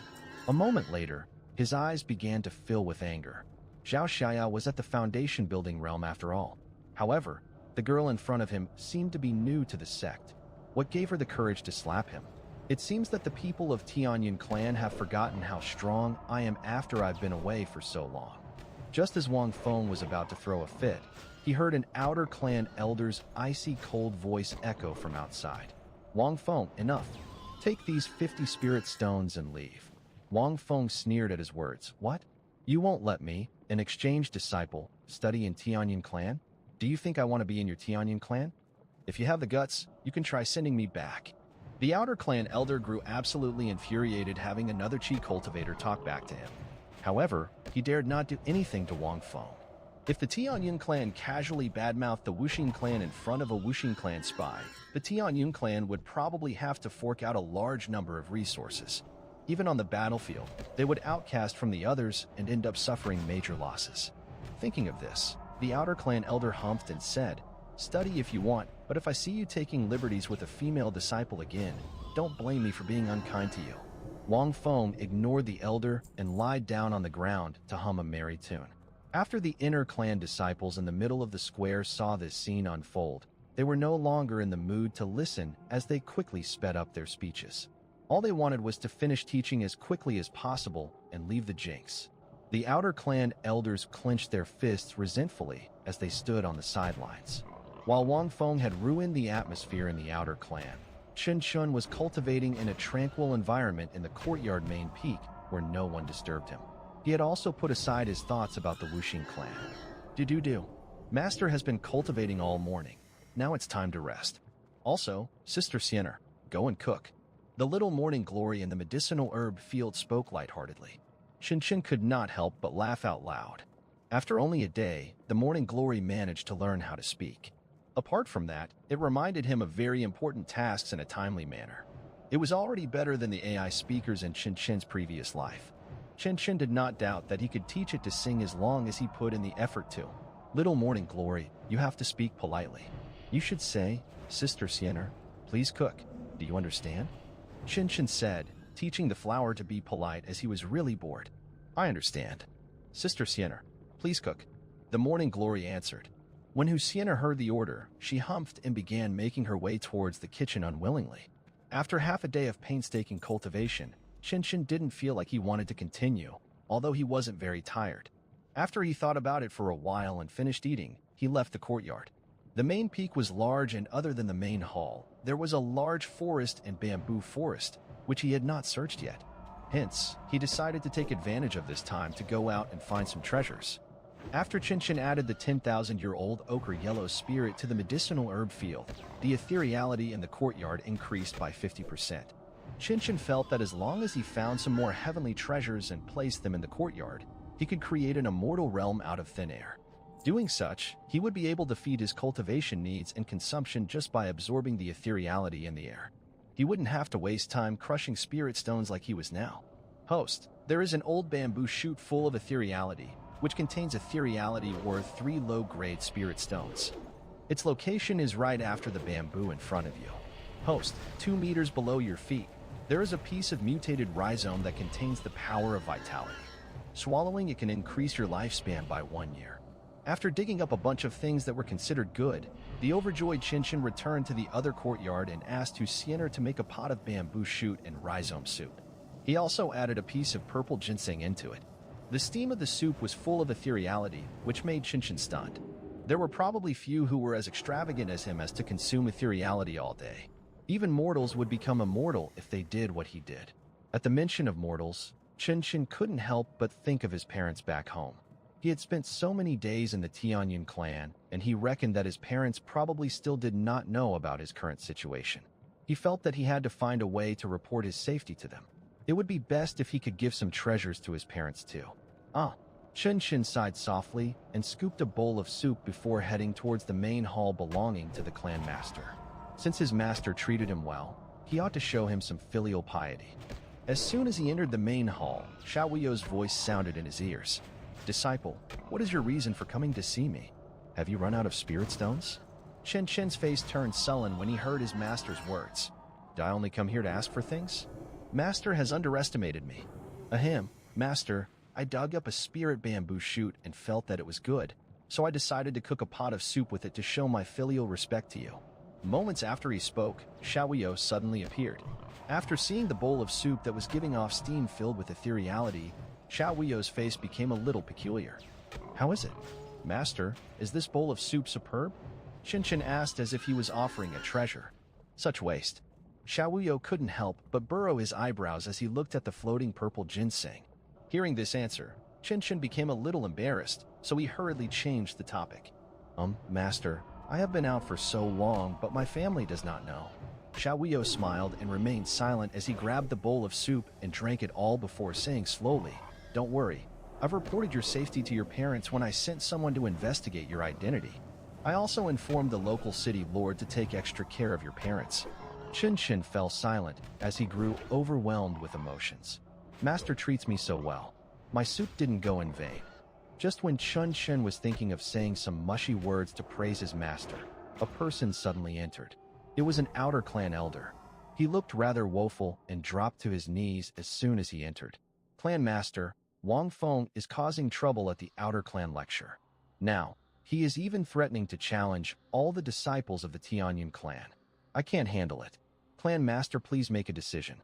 "Oh, he's only reached the 6th tier of Qi training, and he wants to challenge all the disciples in Tianyun clan?" Xiao Wuyo asked, his face turning gloomy as he heard the elder's words. The outer clan elder suppressed his anger as he responded, "Clan master, he has a low status of cultivation, but no one dares to attack him. He challenged several inner clan disciples to a fight, but they eventually lost to him. Now, he's insulting and belittling the Tianyun clan. Atrocious." Hearing the elder's words, Xiao Wuyo subconsciously wanted to smash the bowl that he was holding. However, he stopped abruptly when he recalled that it was Qinshan's bowl. "Master, you can smash it, it's all right," Qinshan said cautiously as he waited at his master's side. Moments later, Xiao Wuyo tossed the bowl to Qinshan before turning to look at the statue of the ancestor in the hall. The hall fell silent, and the atmosphere grew depressing. After a long time, Xiao Wuyo finally murmured, "The new king has ascended to the throne and the Wuxing clan has completely disregarded the other 35 clans. It seems that the rumors are true. The Wuxing clan wants to unify and dominate the 36 clans to establish a kingdom like the state of Zhou." The outer clan elder next to him wiped the cold sweat off his forehead upon hearing his words. There were 37 forces in the state of Jin, and the Wuxing clan was the strongest of them all, followed by the royal family of the state of Jin.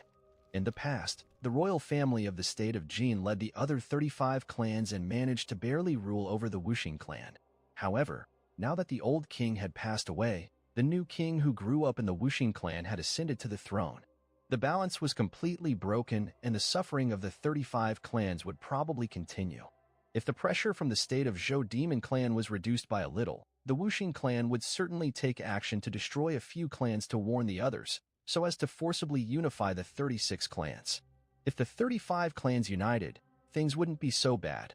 Unfortunately, the 35 clans were all disunited and many clans had already defected to the Wuxing clan, in preparation for a change.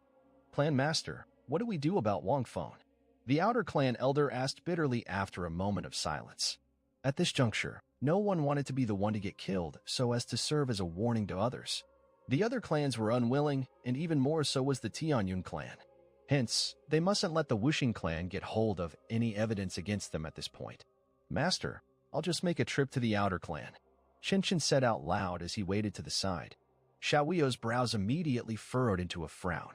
"I am very experienced in dealing with such people. Master, please don't worry." Qinshan chuckled as he turned around to leave the hall. Looking at Qinshan's back, Xiao Wuyo did not block him. Instead, his expression grew somewhat complicated. "As the successor, you must not be impulsive," the outer clan elder yelled worriedly. He then dashed forward in an attempt to stop Qinshan, but he was pulled back by an invisible force before he could take 2 steps forward. Xiao Wuyo then said coldly, "There's no harm in that. Let him go. No matter how weak my Tianyun clan may be, we are not weak to the extent that we can't even protect a disciple." His gaze instantly became full of certainty and firmness, as if he had made some kind of decision. Meanwhile, chaos had already broken out at the square outside. Wang Feng stood in the middle of the square, looking at the disciples below in askance. None of them dared to look him in the eye. "Sun Tiangang, don't you always brag about how you're the strongest fighter in the inner clan? Why wouldn't you dare to fight me?" Wang Feng pointed at Sun Tiangang, who was standing among the crowd, and mocked him loudly. The surrounding inner clan disciples grew furious as they listened to Wang Feng's words. In terms of status of cultivation, Sun Tiangang could easily defeat Wang Feng. However, he couldn't do so now. Sun Tiangang, if you don't step up now, you're a coward. You might as well call yourself a wimp from now on. Wang Feng continued to taunt Sun Tiangang contemptuously, but the latter simply closed his eyes. However, it was obvious from the bulging veins looping around his neck that he was already extremely infuriated. Zhao Xiaya, hurry up and apologize to me for hitting me yesterday, or I will report to the Wuxing clan immediately and tell them that the Tianyun clan doesn't respect the Wuxing clan. Don't you forget, when Sun Tiangang touched me previously, the Tianyun clan had compensated with 5,000 spirit stones. I'm giving you the chance to apologize only because you are a beautiful woman. Zhao Xiaya became extremely aggrieved when she heard Wang Feng's words. It was clearly him who flirted with her first, but now he was forcing her to apologize. How could she tolerate lying? Zhao Xiaya, are you going to apologize? Wang Feng was losing his patience. He took out the communication token from his pocket and then drew something on it. The disciples could clearly see that he was snitching on them. Seeing this, Zhao Xiaya had no choice but to grit her teeth and apologize. I'm sorry. She had grown up in the Tianyun clan, and the Tianyun clan was her home. If everyone in the Tianyun clan suffered because of her, she would never be at peace with herself. That's more like it. Wang Feng put away the communication token smugly as he turned towards Murong Yunlan once again. He didn't forget that she had just slapped him. Thinking of this, he pointed towards Murong Yunlan and said, Murong, what's her name? Come forth and fight me. Show me what the Tianyun clan is made of. When they heard Wang Feng's proclamation, the eyes of the disciples became filled with infinite contempt. As a cultivator who had been cultivating for many years and whose status of cultivation had reached the 6th level of Qi training, Wang Feng had actually challenged a new disciple of the Outer Clan. He was probably the only person on the premise of the Tianyun clan who could bring himself to challenge a new disciple. This Wang Feng is horrendous. The Wuxing clan simply sent him here to irk the Tianyun clan. After being called out, Murong Yunlan's face turned pale. Even the authoritative senior sister Xiaoyu would have to bow down to Wang Feng. What was she, a new disciple of the sect, supposed to do? If she were to go and get beaten up by Wang Feng in public, how could she hold her head high in the Tianyun clan in the future? She didn't expect to get caught in such a helpless situation even after stepping onto the immortal path and becoming an immortal in the eyes of mortals. Murong Yunlan's heart was filled with grief and anger at this moment, while tears began welling up in her eyes. I'll fight you. Don't make things difficult for junior sister Murong.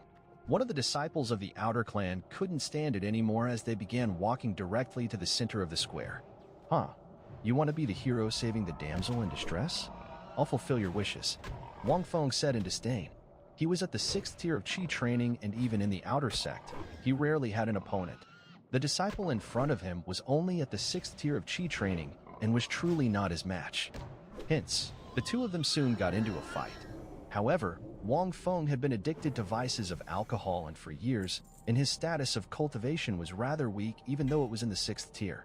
Hence, he began to get weaker during the fight. Seeing this scene, the disciples below grew more and more disdainful towards him. Take that, 5,000 spirit stones.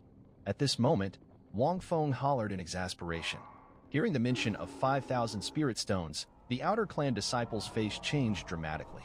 The disciple fighting was an Outer Clan disciple who earned a few hundred spirit stones a year, which was considered a large sum. However, if he were to beat Wang Feng, the Tianyun clan would have to compensate him with at least 5,000 spirit stones, which made him become fearful all of a sudden. Seeing that, Wang Feng exclaimed loudly, "Take another move of mine and it's 8,000 spirit stones. Plus, you have to face the music." At this point, Wang Feng had completely given up on defense and was attacking with all his might. He didn't believe that the Outer Clan disciple in front of him dared to lay a hand on him.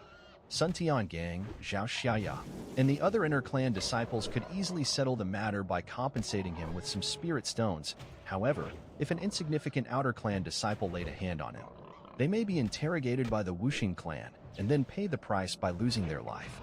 As expected, that disciple looked ahead and began to feel his resistance getting weaker. In the end, Wang Feng finally grasped an opportunity and smacked him more than 10 meters away, causing him to spit out a large mouthful of blood and fall on the ground. Seeing this, Wang Feng retracted his palm and stood with his hands behind his back, pretending to be a lonely expert. He then looked toward Miss Murong Yunlan. Junior sister, come spar with me. I've always given in to women, so I won't do anything terrible to you. Rest assured.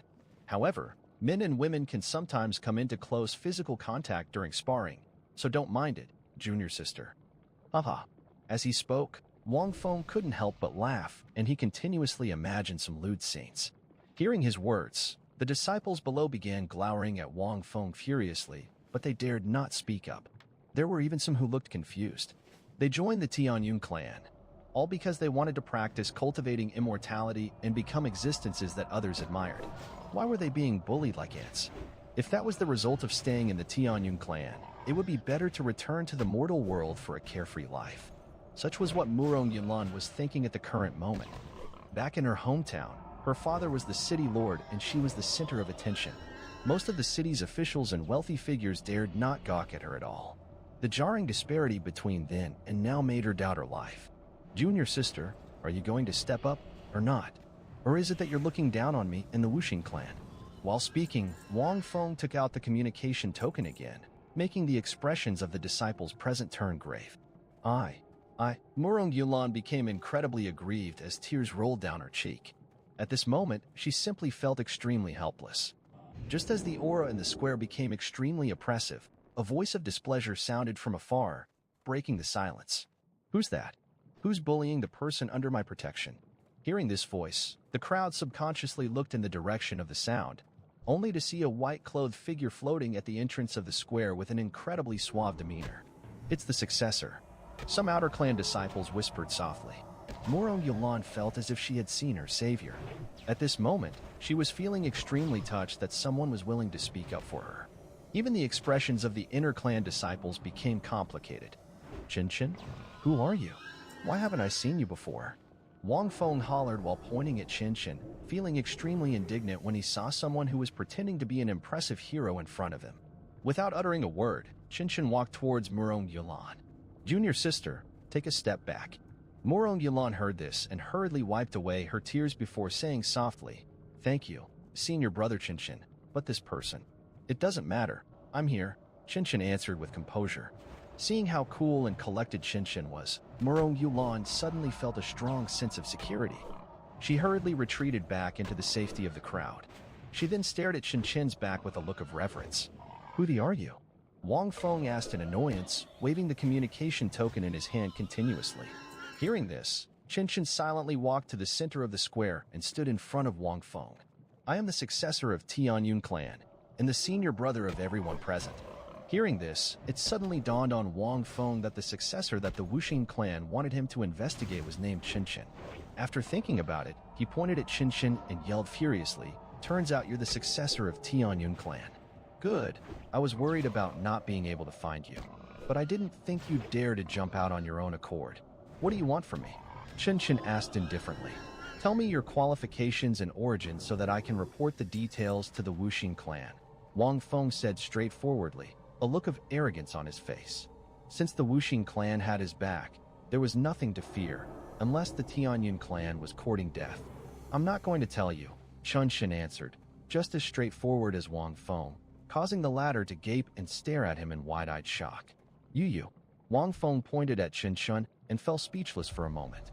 However, he was almost certain that Qinshan's qualifications must be extremely superb. He might even be able to threaten the Wuxing clan. Otherwise, what was the point of hiding? Once he thought of that, Wang Feng's heart became overwhelmed with anger. I have a hold against you, and you still have the audacity to be so arrogant? Who gave you the guts to do that? Are you really not afraid of bringing about disaster for the Tianyun clan? Is this kid a fool? Wang Feng repressed the anger in his heart and continued, It's fine if you don't tell me. Just fight me and then give me 1,000 spirit stones. Qinshan didn't answer, instead making an inviting gesture. Thinking that Qinshan had succumbed, Wang Feng laughed coldly. He thought about how awesome it would feel to beat up the successor in front of the inner and outer clan disciples. From then on, no one in the Tianyun clan would dare to disregard him. Thinking of this, he put on a wry smile and roared, Take my move. 5,000 spirit stones. Smack. Before he could finish, he was given a tight slap on his face that sent him spinning, causing him to be dumbfounded. The inner and outer clan disciples present were dumbfounded too. They would never have expected that the successor would really dare to hit Wang Feng. What shocked them even more, however, was that the successor could really defeat Wang Feng. How many days has he been in the sect for? Wang Feng snapped back to his senses and covered his face as he looked at Qin Shun, overwhelmed by disbelief. He barked angrily. Qin Shun, do you not know about the fact that we have to compensate him with 5,000 spirit stones? What's that? I've never heard of it. Qin Shun asked with a bewildered expression. Ask him. Wang Feng hollered, pointing at Sun Tiangang with frustration. He had forgotten that the successor had only joined for a few days, and thus didn't know that he was on a pedestal. No wonder he dared to be so arrogant. Sun Tiangong's face turned beet red, but he didn't say a word. Instead, an inner clan disciple next to him explained the situation. Senior brother's son pushed him once, and later on, Tianyun clan had to compensate the Wuxin clan 5,000 spirit stones and medical fees. Qin Shin nodded after coming to a realization. Understood. Relieved to see that, Wang Feng roared again. Take my move, pay 1,800 spirit stones, and face the music. Smack. Before he could finish speaking, however, he was slapped again and sent flying once more. Wang Feng landed on the ground with a look of bewilderment. Can this kid fight me properly? Does he not understand what I mean? Did I not express myself clearly enough? If you hit me, you will have to compensate with a staggering sum of spirit stones. Just as he was about to think about life while seated on the ground, Qin Shin slowly walked towards him. Boom. The sound of a thunderbolt sounded, and Wang Feng's hair was pulled up as he spat out a mouthful of black smoke. You are being so outrageous? At this point, he already knew that Qin Shin was fooling around and toying with him. The anger within him erupted uncontrollably. He even pulled out his communication token. You're striking me with thunder? Good. Very good. I'm going to report this to the Wuxin clan and tell them that you're an innate spirit body. The inner and outer clan disciples who witnessed the scene were all horrified. If Wang Feng really reported that to the Wuxin clan, the nascent soul cultivators would definitely show up at the Tianyun clan tomorrow. However, Qin Shun ignored Wang Feng and walked towards him, giving him another slap while muttering, How dare you bully my underling? Don't you know that Sun Tiangang is my underling? Sun Tiangang felt extremely awkward, thinking, is now really the time to talk about this? Wang Feng was on the verge of tears too. He covered his face and asked, Qin Shin, do you know what disaster will strike Tianyun clan if I say that? Smack. Another tight slap landed on his face. At the same time, a vague voice filled his ears. So what if you know? You will be killed before the people of Wuxin clan arrive anyway. After being beaten up, Wang Feng was hopping mad. When he heard this, he barked, It's worth it if I can drag your entire clan down. That's none of my business. I've only been in the Tianyun clan for a few days. Do you think I have strong feelings for the Tianyun clan? At most, when the time comes, I'll shamelessly defect to the Wuxin clan. With my qualifications, I can definitely be the successor of the Wuxin clan.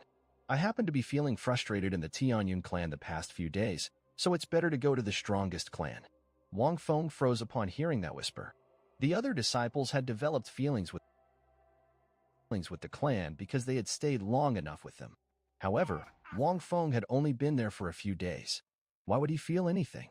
More importantly, if a nascent soul really were to land in Tianyun clan, he might be worried of the more senior disciples taking revenge and killing them. However, Qin Shin was a new disciple, not to mention one whose qualifications were so impressive that even the Tianyun clan wanted to hide him. Besides, he felt that although Qin Shin seemed righteous on the surface, he was actually shameless and might just beg the Wuxin clan to take him in. He might really do well in the Wuxin clan. Oh my god, how can there be someone who is more thick-skinned than me in this world? I think it's not a bad idea to go to the Wuxin clan and become the successor. How about I help you out and tell the Wuxin clan that I'm an innate spirit body? Muttering, Qin Shin grabbed the communication token and immediately went to transmit a message.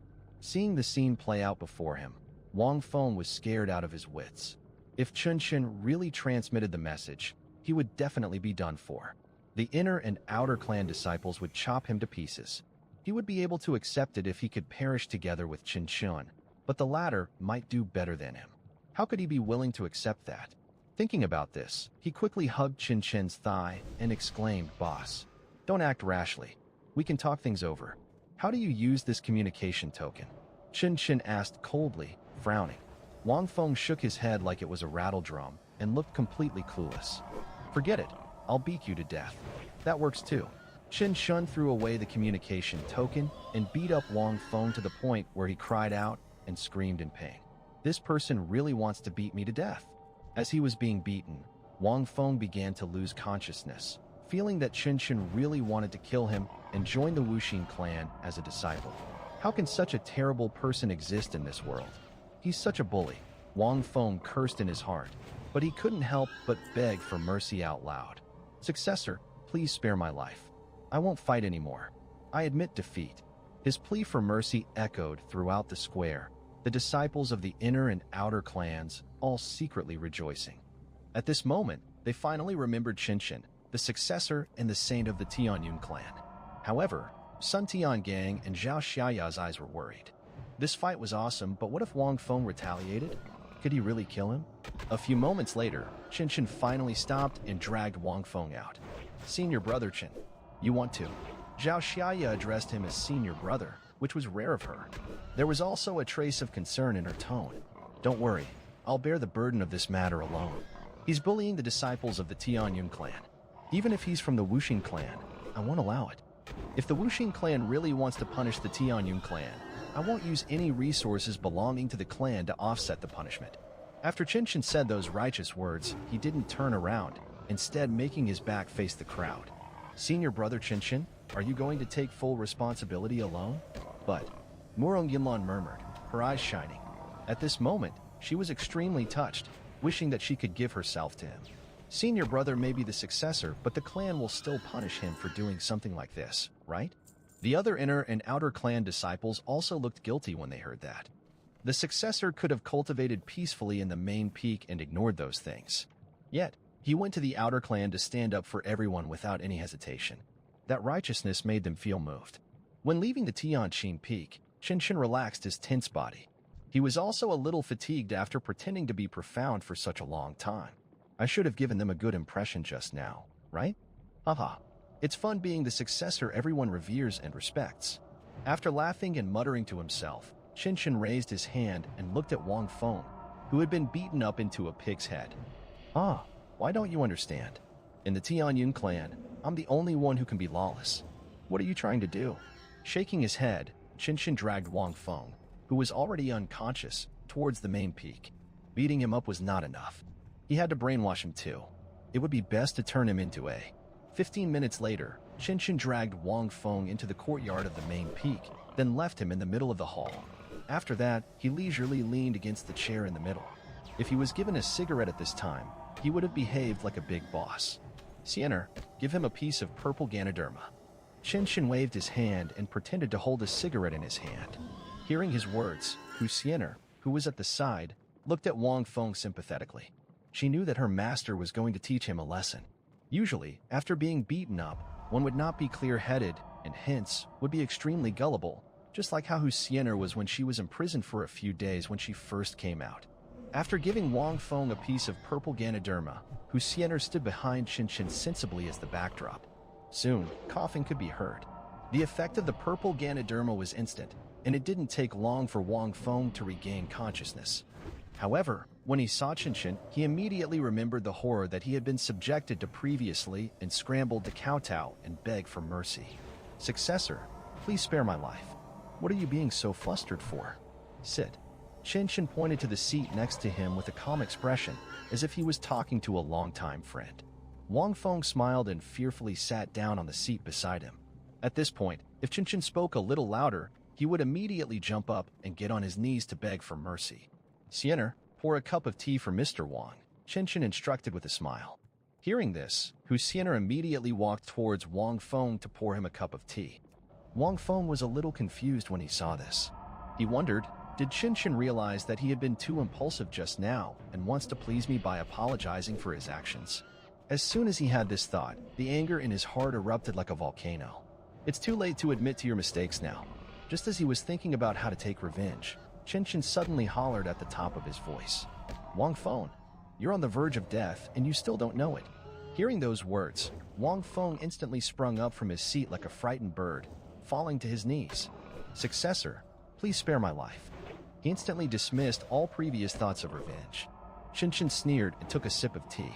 What's the use in sparing you? I'm not the one who wants to kill you. Wang Feng broke out into cold sweat when he heard that. If Qinshan doesn't want to kill me, does that mean the people of the Tianyun clan want to kill me instead? Just as he was at a loss for words, Qinshan asked a question. Wang Feng, to be frank, what do you think the future will be like for the Tianyun clan and the Wuxing clan? Wang Feng was stunned, not daring to answer. Seeing his reaction, Qinshan calmly continued, You know what the Wuxing clan is planning. There are undoubtedly only two outcomes for the future of the Tianyun clan and the Wuxing clan. The first would be that the Tianyun clan gets completely destroyed by the Wuxing clan. Second, the Tianyun clan will be taken over by the Wuxing clan and become a branch of the Wuxing clan, while the supreme elders will all be arranged to serve in the capital. The people of the Wuxing clan will then take over. As for the first outcome, the Tianyun clan will definitely resist a little, no matter how weak we may be. So, you aren't going to deny that you will suffer some losses when the time comes, right? Wang Feng smiled awkwardly and replied, Of course, I don't want that to happen. It would be best if the Tianyun clan could become a part of the Wuxing clan peacefully. Hearing this, Qinshan smiled coldly. He asked, Do you think you will stay alive if the Tianyun clan becomes a part of the Wuxing clan peacefully? Wang Feng's expression turned grave after hearing his words, a look of confusion forming on his face. Striking the iron while it was hot, Qinshan said, Wang Feng, let me ask you something. You have offended so many people in the Tianyun clan. If the Tianyun clan really becomes part of the Wuxing clan in the future, the clan master will become the elder of the Wuxing clan. Meanwhile, you'll just be an ordinary disciple. How much effort would it take for them to kill an ordinary disciple such as yourself? Wang Feng's face turned pale. Indeed, it made sense. The Tianyun clan really had a motive to kill him for all the misdeeds he had done in the past. Qinshan continued trying to deceive him. What will the Wuxing clan do immediately after taking in the Tianyun clan? They would definitely try getting close to everyone and win their favor, right? You're trying to do so even now. Don't you agree? I bet the Wuxing clan has already thought of this long ago. They even wanted you to come here so you could gain more haters. By then, I'd kill you, and everyone in the Wuxing clan would feel less angry. That would be easier for the Tianyun clan to dominate. Hearing this, Wang Feng's face grew increasingly pale. In fact, it was as Qinshan had said. The Wuxing clan had indeed instructed Wang Feng to sow chaos and create unhappiness in the Tianyun clan. Are they really planning to put me on the line when the time comes and use me as a tool to vent their anger on the Tianyun clan, so that it will be easier to win them over? After thinking about it, Wang Feng could not help but shudder as cold sweat fell off of his forehead. When Huxiener saw Wang Feng's expression, she couldn't help but think about herself. It was clear that the guy who popped up out of nowhere had been deceived by her master. Qinshan walked up to Wang Feng, helped him up, and even patted away the dust on his body. Wang Feng, even if the Wuxing clan isn't thinking that way, and the elders of the Tianyun clan have no desire to retaliate against you after they return, you still have to think about how much you've taken from the Tianyun clan over the years. As the saying goes, the one being instigated is not to be blamed. You're a useless disciple who's at the 6th tier of Qi training. Can you guard so many spirit stones? You might just die in the wild someday. Wang Feng, you're going to die in this situation no matter what. You're bringing trouble upon yourself. Upon hearing this, Wang Feng could no longer stand it. According to what Qinshan said, he would really die. At that moment, his mind was filled with all kinds of ways in which he might die. And as he thought about it more and more, his mind could no longer stand it. He had an emotional breakdown. I don't want to die. I don't want to die. Wang Feng muttered, his eyes filled with fear and horror. For a person who had enjoyed all the luxuries in the world, death was undoubtedly very frightening to him. Besides, he had never mentally prepared himself for it. Qinshan looked at him and thought that it was about time. Hence, he returned to his seat again and sighed softly. If you want to live longer, you must learn to prepare for rainy days. When you're doing dangerous things, you should also make more preparations. You're just too young, and you have failed to realize that you're just a who can be abandoned at any time. What should I do then? Wang Feng was overwhelmed with panic and was at a complete loss for what to do. He could tell from the news that Wuxing clan had given him that the Wuxing clan was likely to make a big move soon. Wouldn't that mean he didn't have long to live? A must always have a certain value to stay alive. Once the round of chess is over, that will naturally lose its value, don't you think? Qinshan went on and on while Huxiener's face twitched a little. She had already kept her guard up high against her master. I can't listen to my master's nonsense in the future. I must use this as a warning. I can't listen to him deceive others, Huxianer continued to remind herself in her head. On the other hand, Wang Feng seemed to have grasped a key point, gradually sinking deep into thought. An hour passed. Wang Feng gratefully left the courtyard of the main peak. Successor, you don't have to see me off. As the saying goes, listening to a single teaching from the teacher is better than reading books for 10 years. You have enlightened me and benefited me greatly today. I will remember this kindness. Before leaving, Wang Feng bowed deeply to Qinshan. There was a solemn and pious expression on his face, which was as swollen as a pig's head. On the other hand, Qinshan smiled warmly and said, "You don't have to be so polite. You and I are just trying to survive. The successor is right. No one has it easy in this world of chaos. How can there be natural-born enemies in this world? We won't know of each other without having a conflict. Okay, I'm leaving now. When I return, I will definitely follow the plan we have made." After saying that, Wang Feng limped down the main peak, Qinshan compassionately watching him leave. Huxianer watched from the side, secretly flabbergasted. You won't know each other without a conflict. You're clearly the only one who got beaten up. All right? This is absurd. You were beaten up, and you thanked him for it. How does that make any sense? After Wang Feng disappeared from view, Huxianer could not hold back her feelings any longer.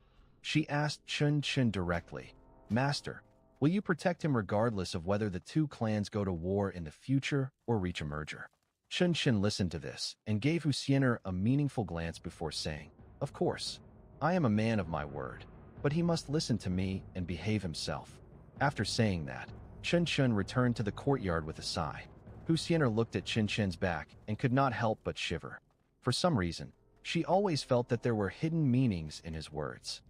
Upon returning to the cultivation room, Qinshan sat cross-legged on the prayer cushion and closed his eyes. He had received plenty of information from Wang Feng. The Wuxing clan would be making a big move soon. If he could, he would definitely want to save and protect the Tianyun clan. Although he did not have deep feelings for the Tianyun clan, Xiao Wuyo had treated him with kindness. Hence, he was still concerned about him. System, I shall use the chance to track the entire Tianyun Mountains in order to track for chances within Tianyun Mountains. After a moment of silence, he decided to use that tracking opportunity. In the case that it was the type that could be replenished, it would be a loss not to use it. System tracking is starting. Hearing the system's reply, Qinshan vaguely began to look forward to it. Using the system within a large range was still the most cost-effective way to find opportunities because opportunities were a dynamic concept, not limited to precious materials and treasures. Besides, the word opportunity referred to a thing that one could take. It would not track the belongings of others and create a misunderstanding. A moment later, the results were displayed by the system. In the next 24 hours, go to the main hall where the clan master is. Xiao Wuyo will present you with spirit stones. Half an hour later, there will be a spirit bird passing over the main peak. After shooting it down and cooking it for consumption, your status of cultivation will be improved. Hack down a withered mountain 13 kilometers north of the main peak to obtain a spirit rhinoceros ore. In an hour's time, resolve the troubles of the outer clan disciple Li Jian, and you will receive a gift from Li Jian, which contains special items. A few moments later, the system displayed more than 100 opportunities which were considered normal, but later on, the scene suddenly changed. In 8 hours, head to the waterfall of the Heavenly Tranquil Peak. You will see a certain female disciple of the outer clan taking a bath. In 8 hours and 15 minutes, go to the peak of Tianqin Peak. You will meet a female disciple who has fallen out of love. After you console her, you may have an intimate encounter with her. In 12 hours, Zhao Shaya of the Heavenly Sword Peak will sink into obsession. After you save and heal her, you will gain plus 50 favorability. Qinshan felt a little speechless when he saw the opportunities. He didn't expect picking up girls and romantic encounters to be considered opportunities to the system. Besides, most of the opportunities took place at night. Fortunately, it was a world of immortality, which was more conservative.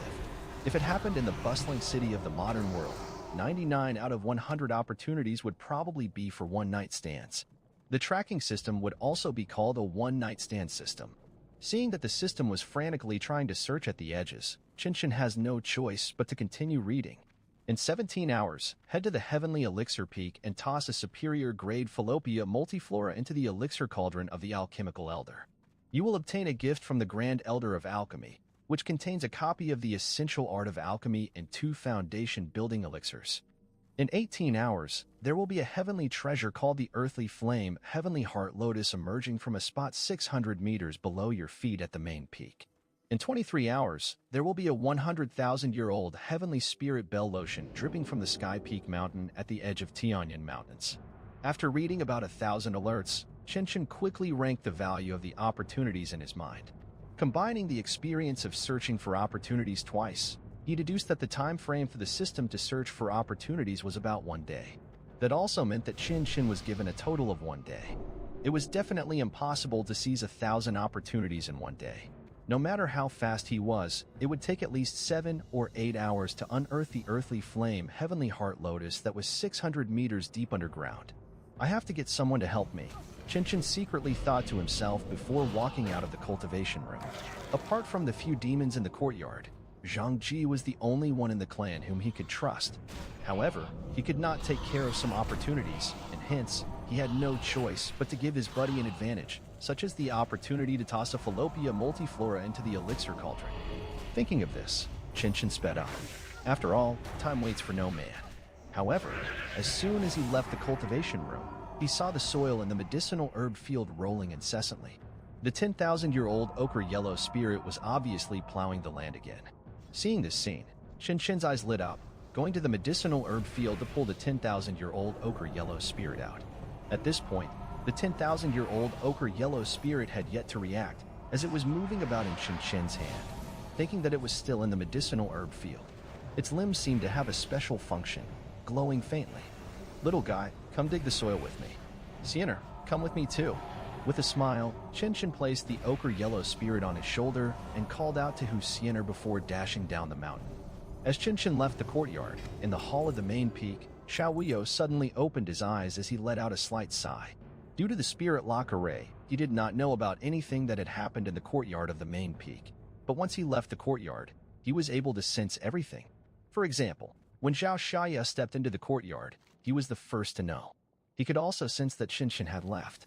"My disciple is still young after all. He can't cultivate calmly," Xiaoyo murmured, but he shook his head again a moment later. "When you're young, it's normal to be unable to calm down. That's exactly what I was like. If Chen solves the problem involving Wang Feng, he would be sharing my burden. As his master, how can I bear to let him shoulder even more? In a month's time, I'll slaughter the demonic dragon and enter the nascent soul realm. I can't care much about the current situation anymore. With the power of the nascent soul, I'd at least be able to survive if something happens." Thinking of this, Xiaoyo closed his eyes again and stopped thinking about Chen. Chen descended from the main peak and immediately went to the spot where the Earthly Flame Heavenly Heart Lotus was located. He then placed the ochre yellow spirit down. He decided to name the ochre yellow spirit Little Yellow along the way because it was yellow all over like a big piece of, thus he really couldn't think of any other name. "Little Yellow, do you know how to dig soil? Just keep digging downwards until you feel some heat." Little Yellow gently nodded twice before digging the soil. Soon, it disappeared into the ground. Siener had already gotten used to Chen's strange behavior.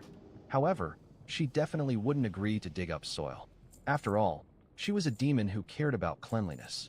"Siener, it would be good if you were a pangolin. I have 2 more mountains to excavate, but I bet you won't want to do it. Just stay here and take care of Little Yellow. Don't let anyone catch it and eat it." Chen then sized up Siener with a look of pity before finally giving his identity token to Siener and instructing her to look after Little Yellow. Siener looked furious. She was a pretty after all. Yet, Chen felt that she was inferior to a pangolin. How outrageous. Stamping her foot in anger, Siener took the token and turned away from Chen's annoying face. Chen did not feel bothered by her actions. He then quickly began making his way towards Tianqin Peak. Before leaving, he exclaimed, "Siener, if any birds pass by later, shoot them down and cook them for dinner tonight." When he arrived at Tianqin Peak, Chen headed directly to Zhang Ji's residence. Compared to his large courtyard, the outer clan disciples' residence was far shabbier and smaller. Not only was the residence small, there were also only a total of 4 outer clan disciples inside. When he saw his big brother, Zhang Ji could not bring himself to be happy because he was also present when Qinshin beat up Wang Feng previously. Big brother, I heard that the person you beat up before was high in status. Will you be all right? Don't worry. What could happen to me? Don't you know how capable I am? Here, this is for you. Don't let the others see it. While speaking, Qinshin stuffed a small storage bag into Zhang Ji's hand. Apart from a few heavenly treasures, there were also 100 spirit stones inside. Is this a storage bag? This is so valuable. I can't. When Zhang Ji saw the storage bag, he subconsciously wanted to turn him down, but after being glared at by Qinshin, he immediately fell silent. Hide your things well. I'll take you to a good place today. Don't even think of sleeping tonight. Seeing that Zhang Ji had grabbed the storage bag, Qinshin smiled and then patted him on his shoulder as he spoke mysteriously. However, seconds later, Qinshin seemed to have suddenly thought of something and changed his tone. By the way, is there a disciple named Li Jian among the Outer Clan disciples? He remembered that one of the opportunities was to give Li Jian a solution after 1 hour to receive a special item. Since it was a special item determined by the system, he certainly could not miss it. Li Jian? Yes, he's in the room opposite to mine. Zhang Ji was a bit stunned as he pointed towards the room opposite to his. The Outer Clan disciples' residence was a 4-room courtyard and Li Jian resided in the same compound as Zhang Ji. Such a coincidence? Qinshin was also a bit shocked. After counting the time, he realized that about half an hour had passed since he went out, which meant that that opportunity would be triggered in another half an hour. What? Big brother, are you looking for him because of something? Nothing for now. Wait here while I go out for a while. I'll come back later. After he finished speaking, Qinshin left Zhang Ji's place. Although half an hour was short, he didn't want to waste it. There were still several opportunities on Tianqin Peak. He had to take advantage of that half an hour to seize them. Half an hour later, Qinshin returned to the courtyard where Zhang Ji resided in satisfaction, but this time he was walking towards the residence of the Outer Clan disciple Li Jian. Through the window, he saw a thin male disciple inside who was pacing nonstop, seemingly having encountered something that had to be dealt with urgently. What the system said is true. Qinshin thought to himself while knocking on the door. After he knocked, Li Jian shuddered as if he was a frightened bird. He then asked cautiously, "Who is it?" "Open the door. The successor has come to deliver warmth." Qinshin was too lazy to think of any good reasons, leading him to answer with something nonsensical. Li Jian, who was inside the house, did not dare to hesitate when he heard it was the successor. He instantly opened the door and fell to the ground on one knee. "Greetings, successor." With a frown, Qinshin looked at Li Jian, who had fallen to his knees and was trembling slightly. "He seems to be afraid of me, but I've never bullied anyone in the Tianyun clan." Despite feeling puzzled, Qinshin did not question it. Instead, he smiled and said, "No need to be so polite. I am mainly here to visit my brother Zhang Ji and to see what kind of people his roommates are." Hearing Qinshin's words, Li Jian stood up as if he was relieved.